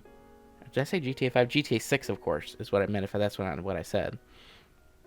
But Silksong, interesting title. It's a sequel to a critically acclaimed and well-beloved indie game, Hollow Knight. And I quite enjoy that game too. I'm not a diehard. I only did one playthrough of Hollow Knight back in 2018. But I liked the game a lot. I thought it had great atmosphere, great art design, great combat mechanics. It's kind of got some Souls-like qualities to it, which a lot of people, have enjoyed for the same reason that they enjoy Souls-like. I don't think the original Hollow Knight was that hard. But Silksong came out swinging. Obviously, the most controversial part of this game's release has definitely been its difficulty, because the game pulls no punches. It pretty much picks up the difficulty rate where Hollow Knight left off, and its bosses do lots of damage. And Hornet is definitely a more fragile character with more specific capabilities that a lot of people have had a hard time working around. Regardless of that, I absolutely loved this game. Of course, I feel like I can't not bring up the affordable price point, though that isn't super relevant to this discussion. The $20 of this game this is definitely the year of the affordable game, right? Because you have Expedition 33, Hollow Knight, Silksong coming out. Silksong, of course, way below, but even Expedition 33 well below the market value for retail for new games. And then also things like the Oblivion remaster that popped up out of nowhere in the middle of the year that I haven't got around to playing yet, but this has been a huge year for affordability, and so that's been great. Silksong, I mean, what can I say about Silksong that isn't just derivative of what everybody else is saying, right? Of course, the game has great level design, great exploration. The game has a number of different ways that you can get through the world, which is super cool. It's a game that you can absolutely get lost in, or you can take your time with. So I feel like it already accommodates a lot of play styles. Of course, the game is hard. The game doesn't have an easy mode, and the bosses have very intricate patterns. Now, I do think there are some little things to complain about. I'm nuanced. I don't think the game is perfect. In all aspects, this isn't going to crack my top 20, and neither is Expedition 33 as far as my favorite games of all time. But I will say, when it comes to negatives of Silksong, the runbacks in this game, I do think some of them are inexcusable, right? When you die against a hard boss and you have to endure a lot of downtime to get back to them, or a bunch of busy work to get back to them, didn't love that. It actually made me not like one of the fan favorite bosses in the game, the Carmelita. I don't remember, she has a full name, but Carmelita's in her name. Her run back isn't one that's often talked about, but it involves some cutscenes, running through an empty area, and then fighting in an arena for like 2 or 3 minutes. And that I did not like. Maybe really dislike that boss that other people really enjoyed. And I think it's because it wasn't viewed majorly as a run back. Of course, the big ones are like the one for the swamp one. there's a crazy run back in the swamp. That one did piss me off a little bit when I had to do that one. Luckily, I beat the boss on like my second or third try, so that was nice. But yeah, I mean, that kind of stuff. If you're going to make a game incredibly hard, I do think that it isn't really sufficient challenge to make you run back through an area you've already cleared and maybe already mastered at that point just to fight the boss again, especially when you're like forgetting the strategies or, taking damage. That's just not that fun. And I think another thing that I can agree with people on is absolutely that contact damage should not do like double or triple damage. It's why I prefer games like Dust or Freedom Planet, other indie games that just forego contact damage entirely, and the enemies do have to perform an attack to hit you. I quite like that, of course, except in the cases where enemies are like spiked up and dangerous or have some reason to do contact damage. I think otherwise enemies and bosses should not do contact damage just for walking them, especially in a game like Hollow Knight and Silksong, where bosses like can get stunned and you can deal damage to them, and then when they become unstunned they hit you. So I get some of that stuff. Absolutely. I don't think the game is perfect, but I think definitely like dollar to hour ratio, this game is obviously crazy, but it's fun the whole way through. I did go ahead and complete all the way through the third act. I didn't 100% the game, like get every collectible or anything, but I had an absolute blast. The final boss of Act 3 is a ton of fun, and definitely one of the hardest bosses in the series, if not the hardest boss in the series. But I quite enjoyed other bosses, like Trobio, the performing bug, was very cool, as well as a lot of the early bosses interested me a lot. So absolutely deserves S tier. I don't know where I fit it alongside Expedition 33, because both games I think have excellent combat. I had so much fun with the moment-to-moment gameplay. Silksong obviously has an advantage in something like exploration, whereas I think Expedition 33 had things like better music. I don't remember any music really from Silksong off the top of my head. I didn't resonate anything too much crazy there. I'm sure there were some great boss themes. I just somehow I didn't hear them, so I don't know. I think right now I'm gonna leave Silksong just a little behind Expedition 33, but I don't know. We'll sit on it, and we have another game that's gonna go up there too, so we'll just keep trucking along.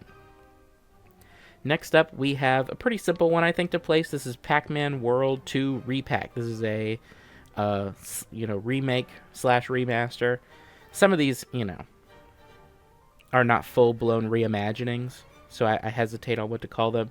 It's a remake visually, but not gameplay-wise, of Pac Man World 2, which I haven't played. So I haven't played the original, but I've seen enough of it. I know sort of the gist. This isn't doing anything crazy with its remake, with its capabilities as a remake to do something wildly different compared to something like the Pro Skater 4 side of the Tony Hawk game.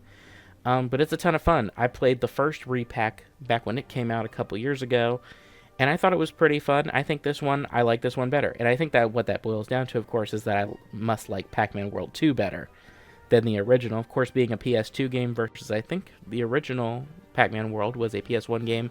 The game is able to have much more open levels, and I just prefer that over the sort of weird, ethereal way that PS1 games usually have to do 3D levels. Either the game has to look really, really abstract like the Spyro games, or it has to be really tight corridor-like, like Crash Bandicoot, and kind of like Pac-Man World, even though Pac-Man World 1 sort of operated sort of on a side-scrolling version of that, though it was 3D. You're still sort of moving most of the time side to side. But I quite like Pac-Man World 2, and it also has full voice acting, which I thought was interesting, because I think they cut the voice acting out of Pac-Man World RePac. I'm having to say this whole, mouthful thing every time, but I liked it better. I'm thinking this might be the new height of B tier. Again, didn't knock my socks off. I thought it was funny how like serious and professional Pac-Man was. Like, he's like, that's my duty to my people, and I'm going out there and doing this thing. And he's talking about fighting ghosts to get back golden fruit. It's very funny. It's very silly. I should probably have played the originals to see what they're all about, to make sure that they're the same. But all in all, without context of the original, I thought Pac-Man World 2 RePac was a great time. Solid. It was solid. Next up, we have another controversial remaster. We have Plants vs. Zombies Replanted.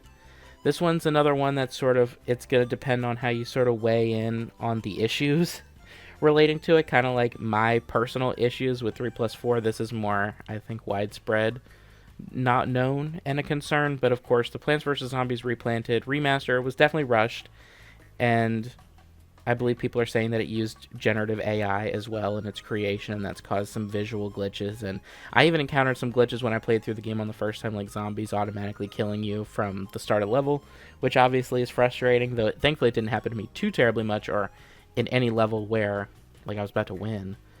But again, you sort of have to weigh this as like, well, okay, do you rate this based on how it is as a remaster and sort of really hold against it all the bad things? Or do you weigh the bad things in with the fact that it is, for the most part, just a modern, accessible Plants vs. Zombies on console? And I think playing the game, that's how I felt about it, was that I was just having fun playing Plants vs. Zombies, and having, by the way, a new trophy set to mess around with. But I do think the controversies surrounding it being a bad remaster, and the fact that I can just play the PS3 version anytime. Of course, the PS3 version doesn't have a platinum trophy. It only has like a few, basic trophies to get. But I think, I don't think that should elevate it that high, the trophy count. So I think, given it the credit that it is the original game in all of its glory, it's got a little bit of extra content in it. It's got these cloud levels that sort of play with things. I think it's got a one China-themed level that I haven't played yet, but I saw it in there, and I said I'll do that later. I've definitely, through the trophies, sort of like I talked about in my video on trophies and achievements this year, trophies have always pushed me in the direction of trying new things in games that I like. And so now I've like really gotten into all the mini games, which has value. So I don't want to put it in like D tier for the generative AI or put it, in C tier. I think I'm just going to put it at the end of B, just like Pro Skater 3+4 kind of got the low B tier treatment for a similar moral conundrum. Now, next up, we have Prototype. This one's a weird one. This was my October 31st game, so we're already getting towards the end of the year. There was sort of a big slump at the beginning of the year where there weren't a lot of games. So that's how we've jumped from where we are now, from the beginning to where we are now, I should say. But Prototype has been a game I've wanted to check out. I've actually had Prototype 2, weirdly enough, beaten for years, for like over 10 years, but never went back to play the original Prototype. And of course, it's been compared to one of my favorite games of all time, Infamous.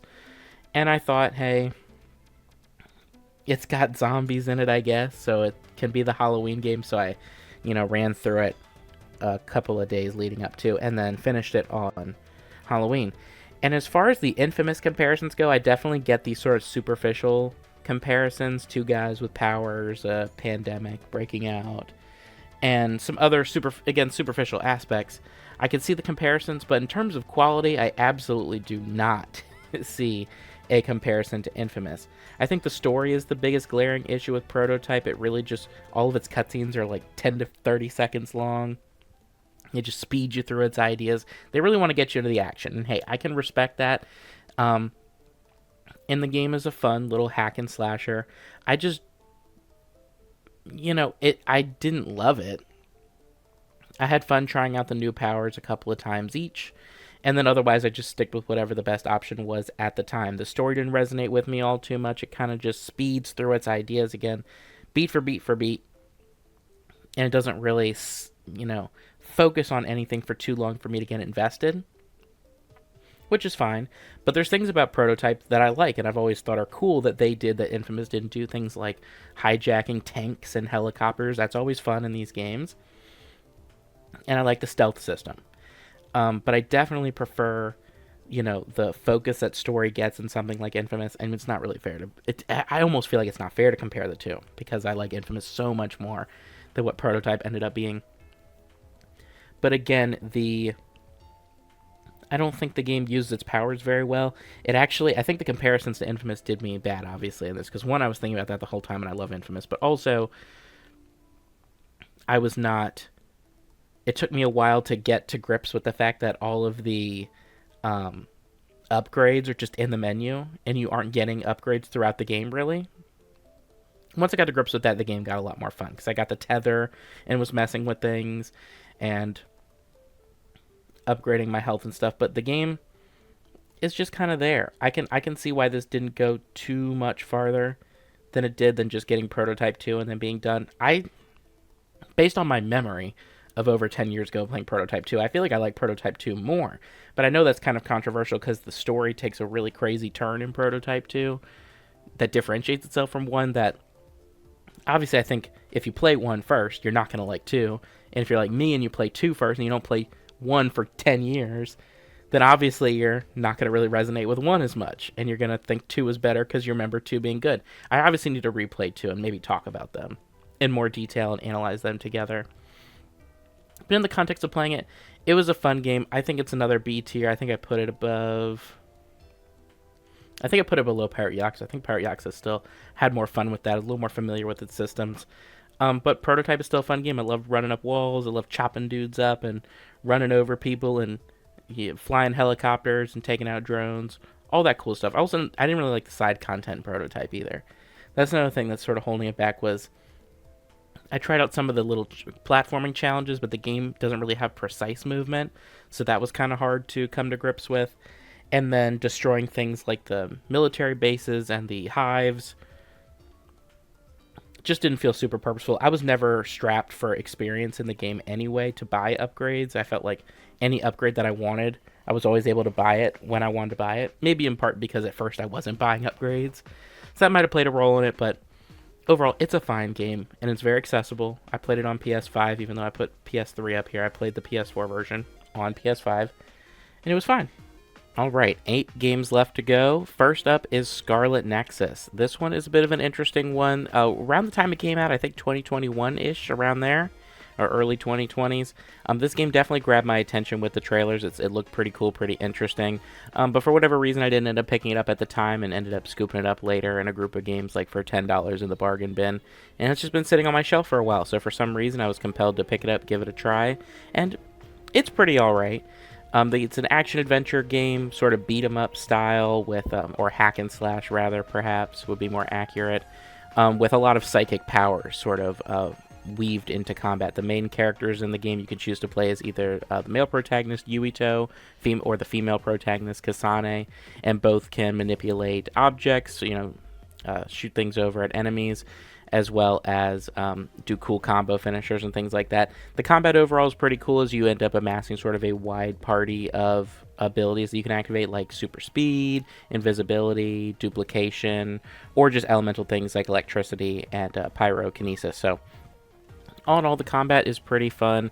Sort of just running through, taking out enemies. There's a sort of meter that you can fill up to do a finisher on enemies, and these are always flashy and pretty cool too. They do kind of break up the pace of combat sometimes when they're on the longer side, but all in all, not too bad. I think the main issue with the game sort of stems from how I accidentally chose to play it. Like I said, the game gives you the option of which protagonist to play as at the start, and I think both in terms of story and gameplay, I sort of set myself up for failure a little bit by picking the female lead, Kasane. I think it's pretty clear from what I understand of both stories that Kasane's story is meant to sort of clear up a lot of the craziness that you witness the events from the perspective of in Yuito's story. So Kasane sort of experiences all the twists and turns of the story matter-of-factly, without too much fanfare or without too much, setup. Not the same level of setup as you would get in Yuito's. I think you're supposed to play his story first, have all these unanswered questions, and then play her story.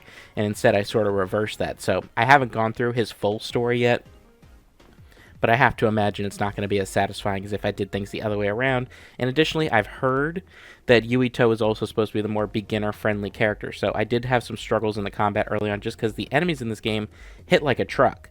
And the dodge, the camera's pulled back so far and the enemies attack so quickly that it's not as easy, in my opinion, to pull off perfect dodges in this game as opposed to something, like other action games.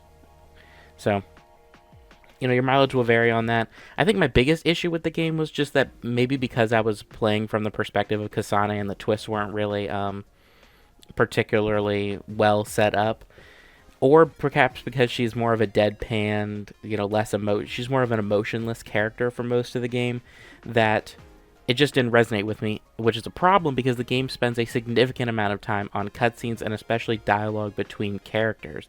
In between every chapter, there's like 30 minutes to an hour, at least it feels like 30 minutes to an hour, of dialogue to go through with your party members, and while it is optional for the most part, it is how your characters upgrade and get new abilities. So you kind of feel obligated to do it, and it's all fully voiced, which, it's great when games are fully voiced because you want to hear your characters talk, but I think some things are better left to just dialogue that you click through rather than, having to listen to feeling obligated to listen to the characters prattle on about their little confidant stories or social link like stories like in the Persona games, which are usually fairly uninteresting. And I don't think Kasane's party is that, exciting. She spends, obviously, you do have to spend time with both parties. Each character has a sort of core group that they hang out with for a majority of the game. But both protagonists have have series of friendship events with all the characters in the game, even the other protagonist.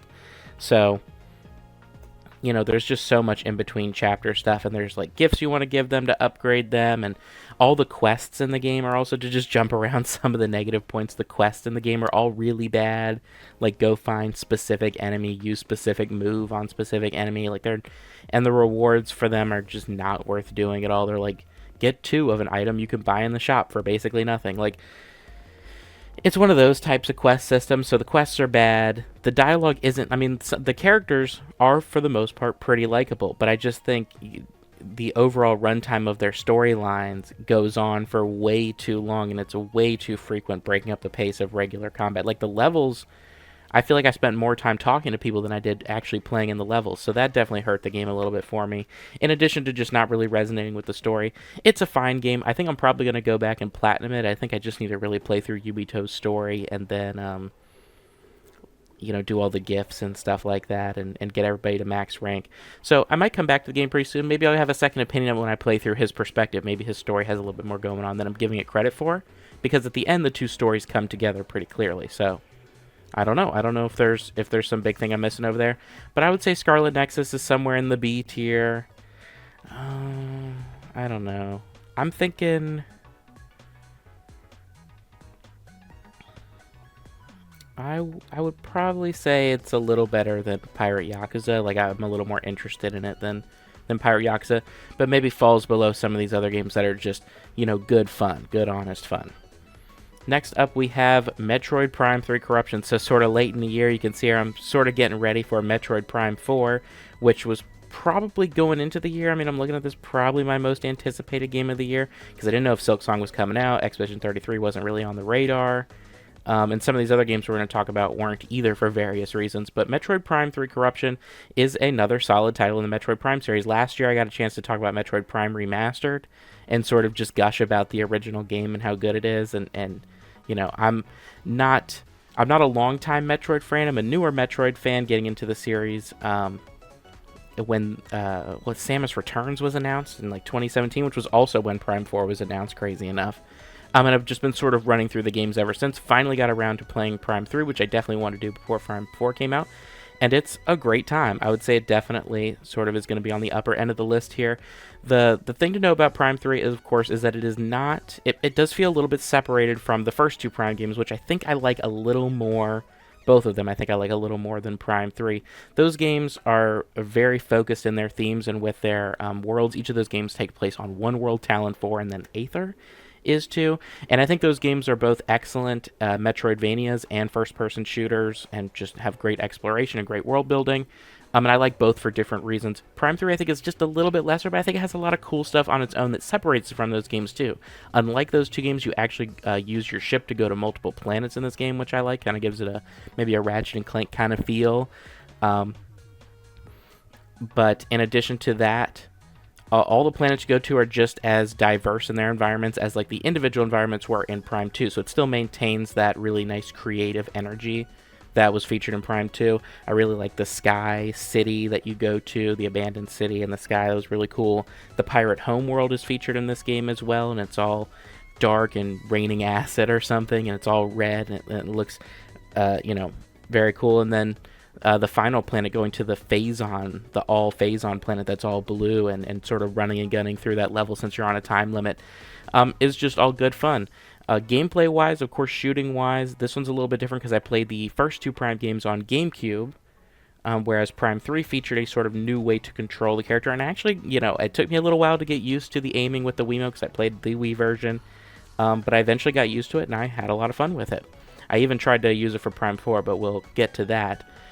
Prime 3's story is a little bit more interesting. It's a little more dialogue heavy, definitely, than the other two Prime games, with Samus sort of working directly with the Galactic Federation and some other bounty hunters, and then things sort of going off the rails from there when Samus and her fellow bounty hunters get infected with Phazon by Dark Samus. And the game is sort of about going around figuring out what's up with Dark Samus and stopping the Phazon from, I guess, taking over the universe, basically. So it's definitely got a larger scope than the other games. But similarly, I don't think it gets too much in the way of the fun of Prime 3. I had a great time sort of going through it. I think it's a solid A tier. I'd probably put this at the top of A tier. I think while the other two Prime games are S tier, this game is not too far behind them in terms of quality. I think the game sort of felt a little bit shorter. I did like some other things I liked about the game, of course, were the ending scavenger hunt that all these games, even Prime 4, has.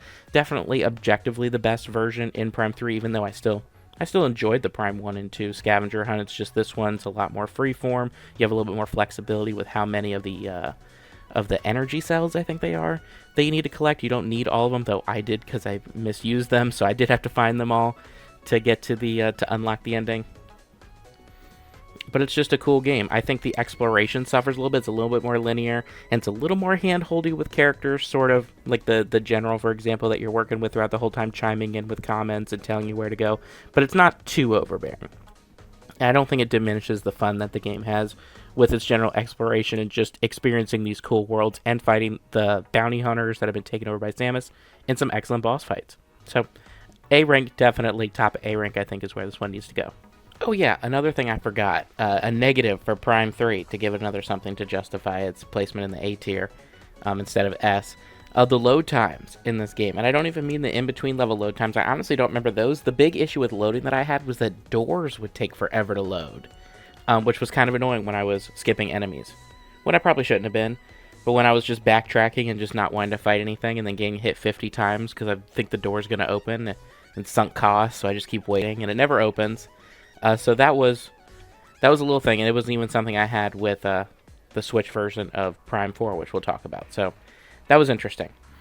Now, jumping into our next title, this is another big one for the year, and a sleeper, because I was definitely sleeping on this game. As you can kind of tell, it came out in like February or March, I think.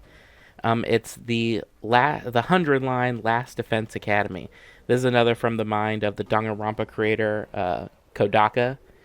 And me and my wife were both sleeping on this game. If you know anything about us, it's that we absolutely cannot stand the last game that him and his team put out, or the last single-player game. I don't know if that baseball game, I don't remember when that came out, the mobile game. But the last console game that he put out, his team put out, Tokyo Games, was, what was it? Master Detectives Archives Raincode. And that game was absolute dog water ass. We hated that game. It has a horrible story, horrible cast, horrible main character. Just all around was a huge waste of our time. Put us both to sleep. We were falling asleep while playing the game. So his next announced game, the 100 line here, we did not pick it up at launch, which, unlike Raincode, of course, we picked that up. Picked up its collector's edition, which bit us in the ass because it got delayed compared to the standard edition, and we left vacation early to play it. So we were burned. We got burned by Kodaka is basically what I'm trying to lay out here. So we weren't in a huge rush to try the 100 line, so didn't scoop it up when it came out. And then just sort of towards the middle of the year, I started getting inklings, hearing little things about the game. And so finally I did pick it up at a discounted price. It was already discounted, which was cool. And finally got around to playing it. And this one is excellent. This is definitely a redemption in our eyes for the team. You know, some people might have liked Raincode, but this was a huge redemption for us. We couldn't believe how good this game was. It's absolutely going in the S tier. Not sure where it's going to place yet amongst our other three heavy hitters for the year. They're kind of all in competition. I think I alluded to it earlier when I talked about Silksong. But this game is great. First of all, unlike Raincode, similar to Danganronpa, the game has a great mystery that has a through line throughout the whole game. And another thing, unlike Raincode, is that it does a lot to set itself apart from Danganronpa, where Raincode was just cut and paste, all the same stuff from Danganronpa and nothing more, and much less because it had a bad story and bad characters. The 100 line absolutely has a number of unique qualities. First, of course, it has, instead of trials and eliminating characters throughout the story, the cast is largely consistent throughout, and the game, instead, its deviation from the visual novel side of things is strategy RPG combat, which is a ton of fun. I haven't played enough strategy RPGs to say I'm like a big fan, but every one that I've played has been pretty good. I'm thinking Project Cross Zone, I'm thinking Final Fantasy Tactics, Hyper Devotion Noir for the Neptunia rep, and say something good about Neptunia today. This game is tons of fun. It reminds me of, Project Cross Zone was the thing I just said. It reminds me of Project Cross Zone because by the end of the game you have a ton of units, and it's just fun to have so many options in combat. The characters, the students at the school that we're defending, I haven't talked about the story yet, but the units that you have control of all have unique characteristics and unique hitboxes and skills, and it makes them all fun to use. And the game has you sort of also playing tower defense. So it puts all your characters on different sides of the school that you're defending. Again, getting ahead of myself, but it means that different combinations of characters are also fun to mess around with. So when it mixes up characters, when it puts the main character with one set of characters versus another set, Makes for a completely unique experience. It is a ton of fun. I had a blast with it. On top of that, the whole like 40-hour first. Okay, well, so let's talk about the story. I just realized I'm gonna not make any sense. The story in this game is has a very simple premise, so it gets you into it without asking too much of the player. Your main character, who you play as, Takumi, he is whisked away from his happy life in what's called the Tokyo Residential Complex. They say it like 1,000 times. I can never forget it. He's taken away from there, which is like a human shelter, clearly underground or something, or in some weird facility. And he is forced to team up with a group of 15 other students to defend the last defense academy from invading monsters without much explanation. But he's told, the whole group is told, that they don't do it, then humanity will fall. So that's the premise. It works. It explains the tower defense, explains the strategy RPG, and it gets the characters all on the same page, unlike something like Danganronpa, of course, where the characters are sort of opposed to each other from the start, or at least they're supposed to not trust each other because it's a killing game. This isn't a killing game, which is cool, and there's no real murder mystery, at least not the focus, because one thing you should know is that the group is instructed to defend the school for 100 days, after which they'll be free to go, allegedly. Of course, there is so much going on in the story and so many twists and turns. But what's very interesting is that the first 100 days that you play through, it's like a 40-hour campaign with tons of crazy stuff going on, ends with you being able to go back in time and then do a choose-your-own-adventure, zero-escape type thing where you have a bunch of choices that you can make that influence the way the story goes. And I have not even scratched the surface of what this game has to offer. I did one more playthrough. I got what's called the ending 1, I think it was. Ending 1. So I got like the next ending you're supposed to get, which I think is just if you make logical choices throughout the game, the choices that make for the most part the most sense from the main character's perspective. And I was very satisfied with the experience, and it's just one of so much. There's so many other options. I've been reading what the other routes are called. I haven't spoiled myself too much on what else the game has, but there is just a wealth of content here, it seems, to keep going. Even what I already got out of the game, though, was more than enough to put an S tier. So the fact that there is so much more game, even if it was all just jokes or even some lackluster pathways or routes or endings or what have you, I still think it justifies its placement here. One of the things that it really nails over Raincoat, I think I mentioned it offhandedly at the beginning when I was dogging Raincoat, but the characters in this game are all mostly likable. They're pretty much all completely likable. Characters that really stood out to me would be like, of course, I like Takumi. He's a good protagonist. He has agency, unlike Yuma from Raincoat. But I liked characters like Ato, who is my new husband-o. I love him. He's awesome. He's precious, and I'll protect him with my life. There's Takamaru, who I also feel similarly about. And then characters like Ima and Tsubasa also grew on me over the playthrough, and I think the fact that there's just so much story content in the game, so many other routes and things to explore, I definitely think that all the characters probably get some level of spotlight and get some depth across the various routes. I've heard a lot of people like Darumi, and my wife and I, we played the game together, didn't get much out of Darumi, so there must be more with her that makes her incredibly likable. I'm excited to see it, because even someone like her, she'd probably be on the lower end of the character ranking based on what I've experienced so far. Didn't hate her. She was still, unlike the Raincoat characters, which I think I hated all of them. I didn't like any of them. So this game is fantastic. I like the use of free time, giving gifts to people, upping your stats, instead of just doing free time events with people. Even though free time events do end up still being the game in some form or fashion, so you get some best of both worlds there. I just think this game is awesome.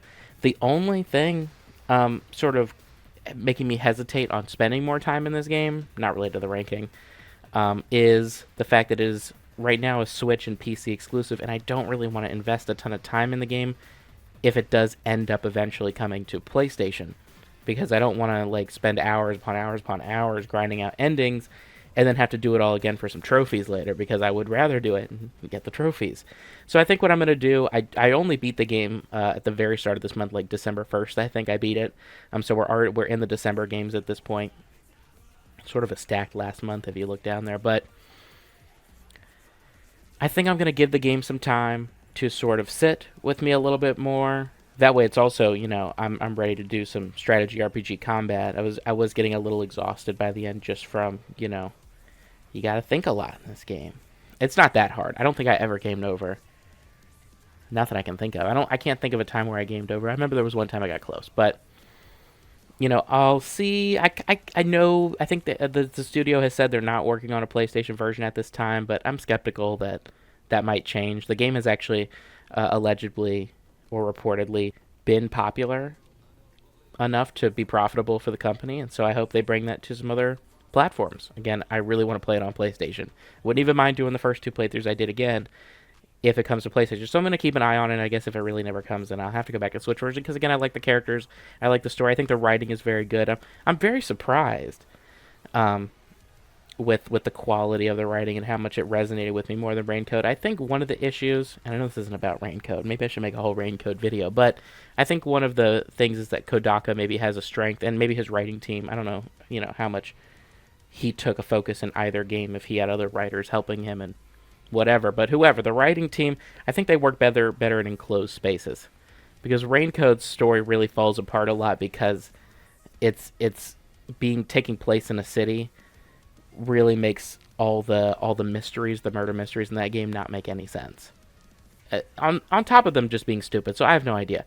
I think again, the fact that I think so highly of the game while only experiencing what is supposed to be a fraction of its content, I feel like I'm kind of thinking it has to be the top of the list. Again, I love Expedition 33. I should say, when it comes to Silksong, I think it's definitely going to go above Silksong. Well, I guess if I'm saying it should definitely go above Silksong, considering I was debating between these two, it should probably definitely go above Expedition 33. But some other qualities, minor things, is that the music is great. The levels are great. Oh, there's also this like Mario Party styled exploration system that's fun to mess around in. I had fun doing that. It's just a good deal of fun. They kind of knocked it out of the park with all aspects of this game. I can't really think of any negatives to say. Again, the characters and the story resonated with me more than Expedition 33. The combat, wouldn't say the combat's as good as Expedition 33 because Expedition 33 has incredible character diversity in combat. This game also has character diversity because all the units have little gimmicks to them too. So I guess in that sense they're a little similar, but I think this one just resonated with me a little more. I think right now, I mean, this could change. I'm going to have to reflect on all these at the end, especially what's in the top row when all is said and done. But right now, I'm thinking it's definitely up there, and this is looking pretty good. We have all Game of the Years at the top, and funny enough, now I'm looking at it all Game of the Years at the bottom. So all the other games so far have all flown in between. So we'll just have to see how things stack out. Moving over to Star Overdrive. This one was a little quick and dirty one that I sort of pulled together at the last minute. It was cheap. I think I got it for like $10. It's a game that came out this year. It's a hoverboarding in the desert game. I don't know if that explains it. I was kind of hoping this would be cooler than it is. I mentioned last year, and it bit me in the ass. I mentioned it last year that I'm always looking for more Tony Hawk likes, and I mentioned that I wish they would do more with Tony Hawk, and then, ended up having some mixed feelings on the one they actually did. But this game looked cool too, and admittedly, the biggest positive I can give about this game is that riding around on the hoverboard is the most fun part of the game, and because the bosses all revolve around using the hoverboard and chasing them down, they're all like runner bosses. I had a lot of fun with that aspect of the game. But a lot of the rest of the game I'm pretty negative on. I think I'm going to put it probably below Code Z as like the next from the bottom. And to sort of dive into a bunch of different aspects of the game, well, first of all, it's very clearly inspired by Breath of the Wild, which isn't a bad thing. The problem is that it's a big open world with not a lot of substantial content to engage with. The game has like an upgrade system, but it's kind of cumbersome and confusing. I didn't really get it that much because it's based on collecting materials, and then it's got all these shrines all around that you're supposed to go into and complete. But the problem with those is that they aren't related to the fun part of the game, the hoverboarding. So you can get off your hoverboard in the game and you move extremely slow, like insanely slow. And there's like a combat system where you do attacks with a sword, and it's so slow and just uncomfortable to use. It's sort of surprising how bad. In fact, the first time you get control of the weapon in the game, it makes a noise that I found to be ear grating. So it actually didn't want to even use the weapon, which I can't even think of another game where that occurred with me, where swinging the weapon was something I didn't want to do because the sound design. I don't know. But the shrines are really boring. They give you like Tears of the Kingdom-esque powers to manipulate things. Or I guess Breath of the Wild had that too. Breath of the Wild, the both of them. And they're actually fun to use on the hoverboard. They all have applications on the hoverboard that are usually pretty fun. But their applications for combat with enemies on foot is not very fun. And the game just overall has this very low budget feel. The story's kind of whatever. It takes itself a little too seriously, I feel like. But the game is only like 4 hours, and so there's not enough time for me at least, to become invested in it. It's like you're a guy and you go to this planet to find your girlfriend, but she left you, and now she's like expositing. I didn't really like the dialogue, so I kind of turned the volume down. I'm gonna be honest. So that might be my fault. And then she was like, "I'm a hoverboard" at the end, and I was like, "Oh Lord." So didn't like this one all that much. So I'm putting it down here. Should it really be below Code Z? I don't know. But that's where it's going to sit for the moment. Next up, we have another PlayStation Plus game. Haven't seen one in a while, I don't think. But we have Neon White. This is a game I've been wanting to check out for a while. I heard about it as a pretty cool indie game where it's like a first-person platformer game with some shooting. So I guess you could say it's a first-person shooter with platforming elements, but the guns that you get in the game are picked up as cards, and you can either shoot them as the weapons that they are, which have applications to use against enemies and the environment, but they also can then be discarded, like you discard a card in a card game to do some sort of movement ability. So like the rocket launcher is like a grappling hook, and the pistol is a double jump. I mean, it's very creative. It's very cool. And the premise of the game involves being a sinner cast to hell, but risen up to serve corrupt angels in their effort to defend heaven from demons. It's honestly, it's a crazy concept, and it's awesome. It all comes together. It's just as good as people have been saying. I really should have tried it out before it got to this point, but hey, getting it for free was a great excuse to finally try it out, and it's awesome. The levels are all fun. It's all based around like speed running, like being as fast as you could possibly be and getting good times in the levels are what allow you to progress. And I had a blast doing this. I think I got every diamond rank, the blue one, the highest one. That I think there's a secret one above it, but the highest one the game tells you about in every level except for like one. I need to go back and clean that up for a trophy, obviously. You could tell that's a big motivator for myself, but it's incredibly fun to figure out these routes, and the game helps you out because as you get better times, it also starts giving you hints about shortcuts that you can take. And again, all the weapons are fun to use and have creative applications. Like there's also a machine gun that turns into an explosive that you can like jump boost off of. So all around, it's awesome. The game does have a story, like I mentioned, and I've heard it get flack in the past for its like anime-esque writing. I don't see writing in such basic terms typically as that. I mean, I think I mentioned it with Blue Reflection, but the game has misfires of comedy, is what I will say. The game is a comedy. It tries to be pretty funny. It has a couple of serious moments. It takes its character drama a little seriously, but I think first and foremost it's a comedy. I think most of the time it is funny, unlike something like, did I play an unfunny game this year? Oh no, we haven't gotten to that yet, sorry. I forgot that we haven't gotten to the unfun game. The not funny game that's trying to be funny. But Neon White, it has misfires of comedy. There are jokes that don't land, and I could see why they sort of feel like they fall into like an anime comedy territory, but I've never found those funny, and I like anime, so I don't know. But I thought the story was, all in all, pretty solid. I did have some laughs out loud at the jokes made, and then the serious parts of the story I think worked too. The characters are all pretty well voiced, except in some of those misfires of comedy. Those are where the voice acting gets bad, when they're making like sexual related jokes that don't land. But otherwise, it's an awesome game. I think it has a good story. I like the ending, and I want to go back to it, and I want to keep playing it and potentially platinum it if it's not too hard. I don't understand what some of the trophies entail, so we'll have to see. Next up, we have our last game that is not a 2025 game. It is Hades. This is another one that I've been sitting on for way too long. Someone who loves games like Spelunky, and I talked about last year how much I loved Rogue Legacy and its sequel. Hades is another in the roguelike genre, and one that has been critically acclaimed since it came out and been incredibly popular. I don't really know why I've been sitting on it. I think maybe the isometric view that I'd always seen when seeing the game in passing had always kind of turned me off. I actually didn't even know this until I started playing the game, but I have played another game by the studio, Bastion, which I thought was just okay when I played it, like, I don't know, like close to 10 years ago, it feels like. Maybe it was a little less than that, but finally I picked Hades up. I wanted to see what it was all about, see if I could beat it before the end of the year, because I've been seeing trailers and stuff for Hades 2, which did come out this year. And I was kind of jealous that I wasn't prepped to play Hades 2, because the trailers look cool, the main character in that game look cool. So I was like, alright, let me buy Hades, it's $10, right? Come on. Let's pick it up, let's check it out. This game is another incredible one. I'm going to put this one above Neon White. I'm going to just put it where it goes now. It's pretty clear. It is a ton of fun. Similar to something like Rogue Legacy, but maybe not as extreme as that. This game does have progression in between runs, so you don't feel like... It's not like Spelunky, where you have no progression in between runs and you just start fresh every time. There is a little bit here to make your character stronger and better throughout the game, so even if you're doing bad in your runs, your currency is building up to something.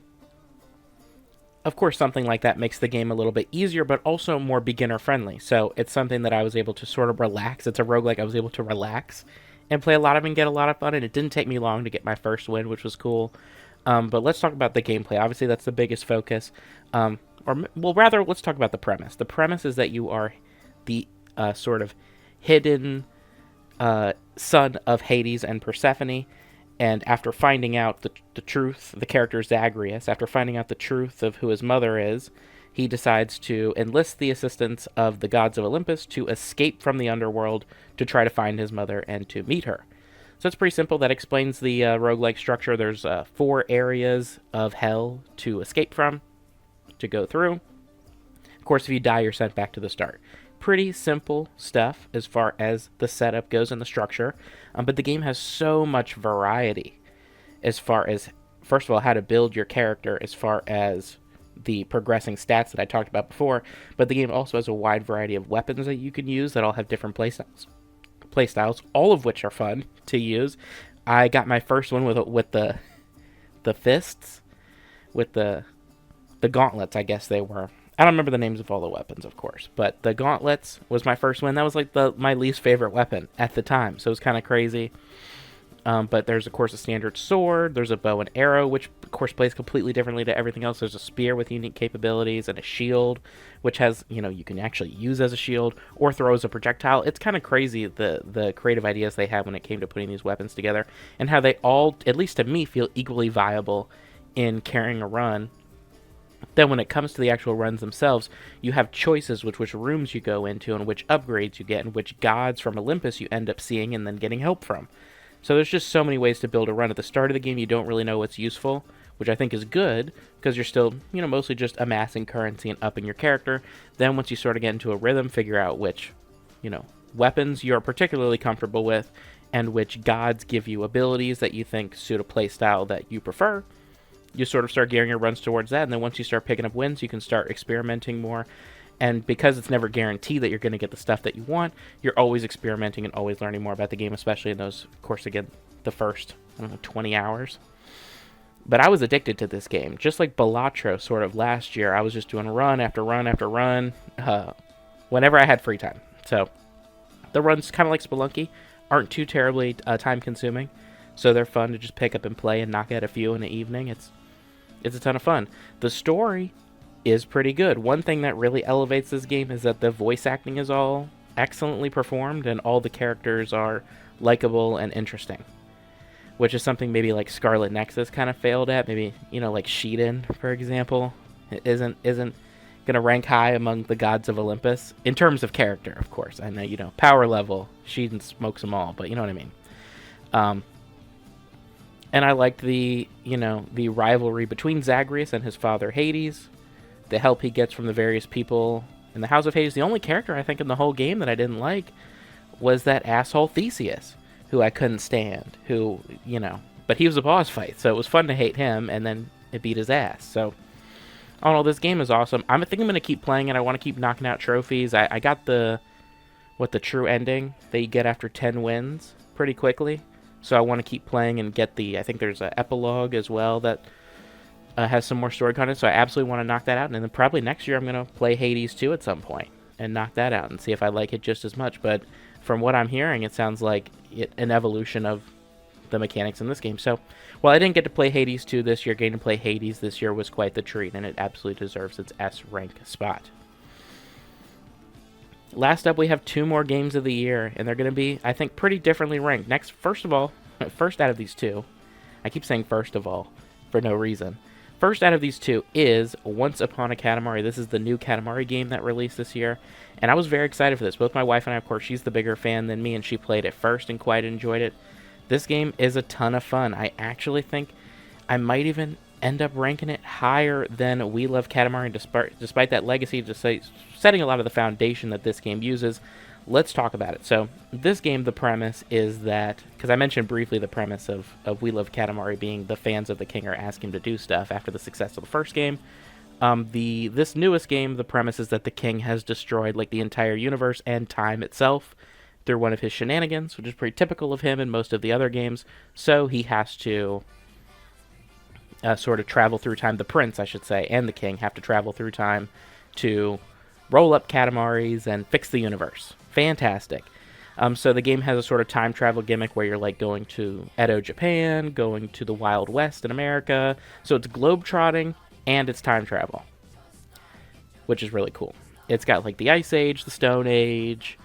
I'm trying to think of all the various eras there were, but no doubt it diversifies the level themes of the series. Things had gotten kind of stagnant. This is the first new Katamari game since the PS Vita got Touch My Katamari as a launch title, I think. So it's been like 13-ish years since a new Katamari game came out. And a lot of the Katamari games, like Katamari Forever on PS3 and then Touch My Katamari, felt kind of derivative of We Love Katamari, which introduced a lot of the main level themes that we got. So getting finally things like, there's like the pirate era, so like rolling around on pirate ships and islands and things like that. It just feels like a breath of fresh air in terms of the visual design in these games, or in this game, I should say. Another really solid aspect of the game is that it has really cool hub world design. I know that's kind of minor. Most of the Katamari games have a simple one hub world, but Once Upon a Katamari has a hub world for every era, and that's just cool. It's just cool that they put in the work to do that. It gives all the eras various flair. Reminds me of the older Neptunia games that had hub worlds, sort of, for each of the areas, hub menus, I should say, that they did away with. So it's just really cool to see something like that. Now, the big thing with Once Upon a Katamari that I think elevates it above...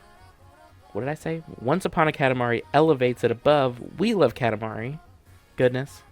A mouthful. Is its quality of life improvement. Some of the big ones would be the ranking system. So in all the other Katamari games, the way it works is that you roll up to the objective that the king sets for you, and then you keep going until the timer runs out, for most main levels. Some levels have different gimmicks, but then he grades you, and usually he's really harsh, and the reason he's harsh is because there's a bunch of secret other layers of ranking in those games. In this game, it does just put that first and foremost. You have a D through S ranking in this game on screen at all times, so you know what the requirements are to get. And I understand maybe there's a loss of exploration, but I'd rather know. The challenge should be doing the objective, not knowing what the objective is and then doing it, right? So I really enjoy that aspect of it.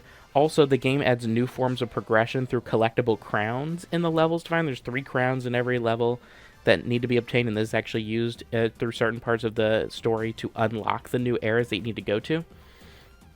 This is also cool. I can see some seeing it as arbitrary collectibles, but what it usually means in the levels is they're usually placed in interesting places and at interesting sizes that make them something of a challenge to find and then grab.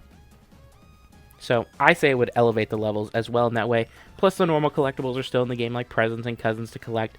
And because you know about all of them and you don't know where they are, but you know of them, makes them sort of easier to hunt down. Makes the game more replayable, more inviting to replay and to get everything. Additionally, the game does also have power-ups. So that's one of the gimmicks of this game. It's in like the little opening cinematic that the game has a bunch of unique power-ups to use, like a magnet that pulls in all the items nearby that you can suck up. That's cool. You've got time freezing. One thing that's always cool is that on replays of levels, they add a couple of radars in that help you find the crowns, cousins, and presents. So it's, it's just beneficial that way. I get it might be like, eliminates that sense of discovery of like combing through the level and finding something yourself. But considering that Katamari levels spawn and despawn things at different sizes, I think it makes sense to just make the game, again, just like the ranking system, more inviting to replay and get the most out of the experience. So I think that is enough. I do think there's something different about the physics, but not to a degree that it made me dislike the game. I found myself bouncing off of items and objects that I thought maybe I should maybe roll over and not pick up, or even some things that I should pick up, but it's just not letting me at certain sizes. But it didn't happen frequently enough to like be a detriment to the gameplay. It's just something I noticed that was kind of minor, maybe could be fixed in a patch down the line. But all in all, this game is excellent. The music in this game might even be better than We Love Katamari. Of course, I haven't compared the soundtracks or anything, but there were so many tracks in my playthrough of Once Upon a Katamari that I was like, I gotta add this to the playlist, because this absolutely slapped. So I think it fits absolutely that we go ahead and pop it up here at the bottom of the S tier. I think it just is a little better than We Love Katamari, and I think the best way to do that, I'd say it's only a little better than Metroid Prime. That might be a little silly, but I like putting it up here. I think it deserves that S tier again, just because I really like the quality of life improvements, and it's a sequel after a long time that I think just really stuck the landing. Now, the last game we have to talk about is an interesting one. It's, again, I think the game this year that I was anticipating the most, and it is Metroid Prime 4 Beyond. Like I said when we talked about Prime 3, I am not a long-time Metroid fan. I'm a newer Metroid fan, but I quite enjoy the Prime series. The 3 Prime games, I would say, are probably my 3 favorite Metroid games, quickly followed by like Dread and Zero Mission. So I was looking forward to Metroid Prime 4, and it looked like it was going to be a really solid title. It was the one thing that finally convinced me that, yes, I need to have a Switch 2, because I wanted to play this game. My concern was that the game would come out and, like, be really made for Switch 2, and not run good on Switch. So I bit the bullet, and I bought a Switch 2, despite my better judgment, and I got Metroid Prime 4. And I was not going to let Metroid Prime 4 determine, if it wasn't a masterpiece, then my purchase was wasted or anything.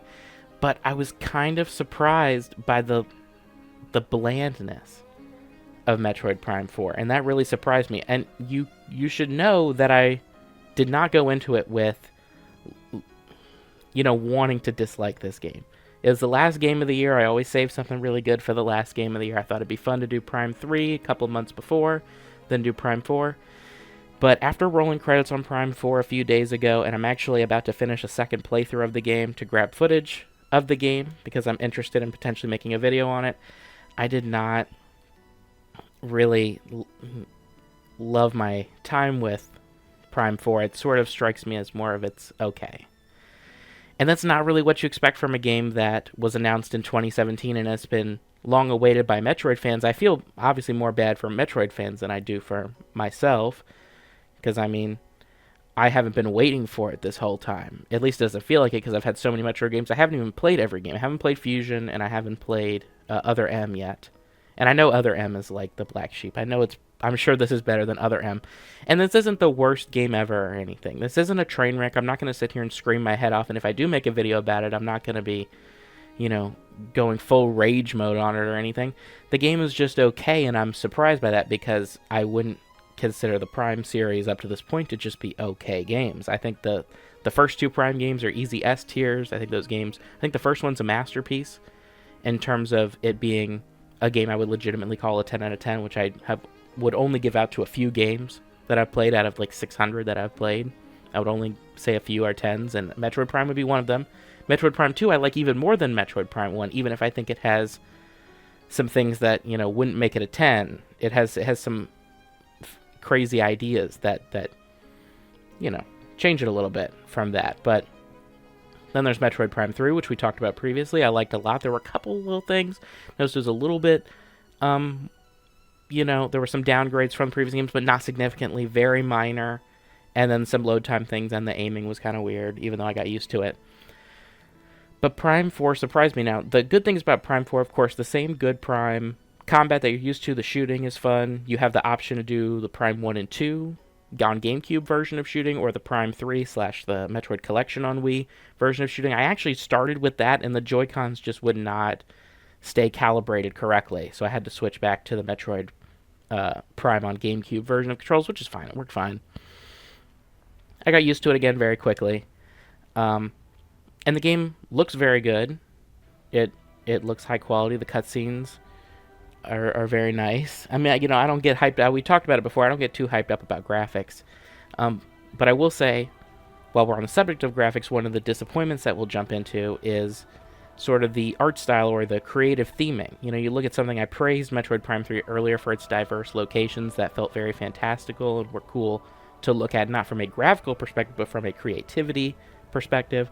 The problem with Prime 4 is that it sort of goes back to that Prime 1 aesthetic where level themes are very basic. You have jungle, ice factory, fire factory, the mines is the last level, and then the only level that looks really cool and is the Volt Forge area, the only one whose name I can remember off the top of my head right now, probably because of how cool it looks on the outset, but you get to the interior and it's Electric Factory, where they make motorcycles. So the game isn't really inspiring a whole lot there. The game is also super short. It's shorter than I would say. It felt shorter than Prime 3 for sure. And Prime 3 felt shorter than 2. So I don't know. Maybe this game gives 1 a run for its money. But I don't even know about that. I think if we use like How Long to Beat as a reliable source, then this is probably the shortest game after you factor out the open world and its cumbersome scavenger hunts. Unfortunately, this game has probably the worst scavenger hunt in the series, because rather than being... It trades complexity from the first 2 games, which have puzzles to solve as the scavenger hunt, and it trades that in for time-consuming busy work, because this game it has 2 really, but the main one that everyone's talking about, of course, is the crystal scavenger hunt, where you have to collect green crystals, which I think in the game are just called green crystals. They don't even have like a science-y name to them. Maybe they did in a log. Okay, I mean, I'm not factoring in. If it was in a log somewhere, that's my bad. But you collect green crystals, and you have to collect so many of them, and the game tricks you into thinking that the ones in the desert are the ones you have to collect, when really there's more valuable ones in the very few Breath of the Wild shrines, Breath of the Wild inspired shrines, and at the very end of the game you can break some large rocks to get more quickly. I'm still experimenting with that to determine if it's really faster one way or the other, but it seems like it definitely is not worth your time to ride around in the desert throughout the game, running into crystals. And that big desert is unfortunately just as bad as some people were speculating it to be. I figured, okay, they're going to do Breath of the Wild, like shrines, so there'll probably be 20. There's like 6, I think, in the game. I think I found 6 total, and I filled in the map on my Switch 2 playthrough. And they're somehow less involved than like a Tears of the Kingdom shrine. One of them is just like shoot electricity once and then you're done. So it feels like the open world is shoehorned in. It wastes a lot of your time because of course you have to it's a Metroid game, you have to backtrack quite a bit, and that means riding through the desert somewhat aimlessly throughout the game multiple times. The game drags you to multiple locations, and it is arbitrary sometimes. There's a system in this game where you get chips for upgrades instead of actually getting the upgrades, and what that means is that you get the chip and now you have to go across the desert to the first level so that a side character can make the upgrade for you rather than you just getting the upgrade in the location where you found the chip, which would be better obviously for time, but it's padding, and that was super unfortunate to see. And that sort of, I think, brings me into one thing I do want to mention before we talk about story and characters and whatnot. The backtracking is also made really annoying because the home base of the characters, like where Samus has to go to turn in these chips and where all the side characters that we're going to talk about go, is in the first level rather than being a location in the desert hub world, which I feel like it's a no-brainer that they should have put that just in the desert somewhere so that it's easily accessible from any area. But instead, every time you have to go back there, which there's 4 upgrades you have to go back there that are chips, and there's other reasons you have to go back there and touch base, I think, maybe once or twice. And for the finale, the point of no return is there too. You have to go back to that area and watch like a extremely long loading screen and then go through several rooms to get back to the guy. Why wouldn't they just put it, why wouldn't home base, it's called home base, why wouldn't they just put home base in the hub world somewhere? Have them set up in a building in the desert. Why set up in like the middle of a level? That's just ridiculous. That's like terrible game design. I don't know what they were thinking. That's one of the most baffling decisions, but the game is sort of all baffling decisions because it seems like the game likes to waste your time and include outdated game mechanics that people have been saying are terrible for years that most games just don't do anymore. This game has escort missions. All the side characters in this game are escort missions. All of them give hand-holdy tutorials, which is something the Prime games are known to not have. I mean, Prime 3 had the general guy who would sometimes tell you where to go, but he was like, Samus, we found this thing. Here's where to go. Here's where it is. Rather than in Prime 4, where the side characters will call you on your comms and say, you got a new upgrade. Have you tried going to this level yet? Which is obviously a completely different level of tutorialization. That's a completely different, universe as far as tutorializing. But I guess I should talk about some of these characters in the story. So the premise is that Samus and a couple of members of the Galactic Federation military have been transported to a remote planet that species is long dead, and Samus has to try to get home, and the species, the remnants of them, their computers, are giving Samus the secondary task of collecting the green crystals to create a life seed so that she can revive their species, basically, or give their species a fresh start on another planet. So they want her to escape too. The Galactic Federation troopers obviously want to escape and get out of there and go back home. And so the game is basically Samus goes to 5 areas to get teleporter keys so that once she's got the seed, she can leave. And she finds all these, in a very formulaic fashion, she finds all of these Galactic Federation troopers with one-note tropey personalities. And it's all very formulaic. The problem with the narrative and the thing that scared people when the game, just before the game came out, when some of the previews were coming out, was that the side characters are obnoxious, I guess is the right word. See, I'm not going to sit here and scream my head off and say I hated all of them. I don't think I hated any of them, but were they annoying? Yeah, they were a little annoying. They make unfunny jokes constantly and have one-liners, and they exposit tutorials at you constantly and tell you you're going the wrong way when you're just scanning stuff. It's kind of ridiculous. And they don't contribute anything, because it's not like any of them have character arcs. I mean, they shoot the bad guys in battle like a Ratchet & Clank 2016 companion does, which means they're not doing anything. You don't really notice if they're helping or not. And, I mean, I feel like I don't have to be the one to say that Metroid is kind of about exploring a world at your own pace until it's blowing up, of course. And just, that feeling of isolation, this game, of course, doesn't have that very much because there's almost always a character talking to you. Now, there's moments where you don't have a character talking to you, but I feel like the moments where you do have a companion outweigh the moments where you don't, and the moments where you don't is including, like, riding my motorcycle around a barren open world that's a desert. It doesn't have hardly anything to do in it except run into crystals over and over again and, like 6 shrines to do that are short and don't really count to me as substantial gameplay. And then the game has this bizarre ending. So the game is incredibly short when it comes to its main content. You don't really, these characters that you become sort of your team over the course of the game are very tropey. They don't have any arcs. And then in the final level, the mines level, they accompany you on the level, which is it's a completely linear level. All the levels are linear. But this one doesn't hide it at all. It doesn't make any attempt to hide that there's only one pathway. There just is one pathway the whole way through. And the game, bafflingly carries out dramatic fake-out deaths for all the characters, and then they're all inexplicably fine. When Samus finishes the level, they're just like, we did it. What do you mean? We're fine. And then in the actual ending, which isn't a level, it's just the final boss fight. So the very next thing in the story that happens is that Samus fights the final boss, which is a character from a DS game that wasn't in this game at all, had no presence in the entirety of the game up to this point, except appearing in the intro stage before they got sent to the planet. And then he beats Samus, and then all the troopers have to sacrifice themselves so that Samus can leave by herself, which is just kind of crazy. And I'm not going to sit here and say that, oh, this means Samus is a secret asshole or this ruins Samus's character, but it makes for a very unsatisfying story, even as someone who didn't connect with or enjoy the characters of Metroid Prime 4. It's kind of insane for a game ending, because I imagine that, I'm a pretty cynical person, but I didn't hate the characters. I just thought they were bland, and I didn't love them. I didn't care when they fake out death, but imagine doing a fake out death for a bunch of characters, and then an hour later you actually kill them, but it's off screen and it makes no sense. Because, okay, so what ends up happening is, like, the teleporter gets damaged, so it can only be used once. But this is like a split-second decision, and everyone just immediately, is like, Samus, you gotta go, leave us behind. We're gonna die for you, Samus. And it's like, I don't...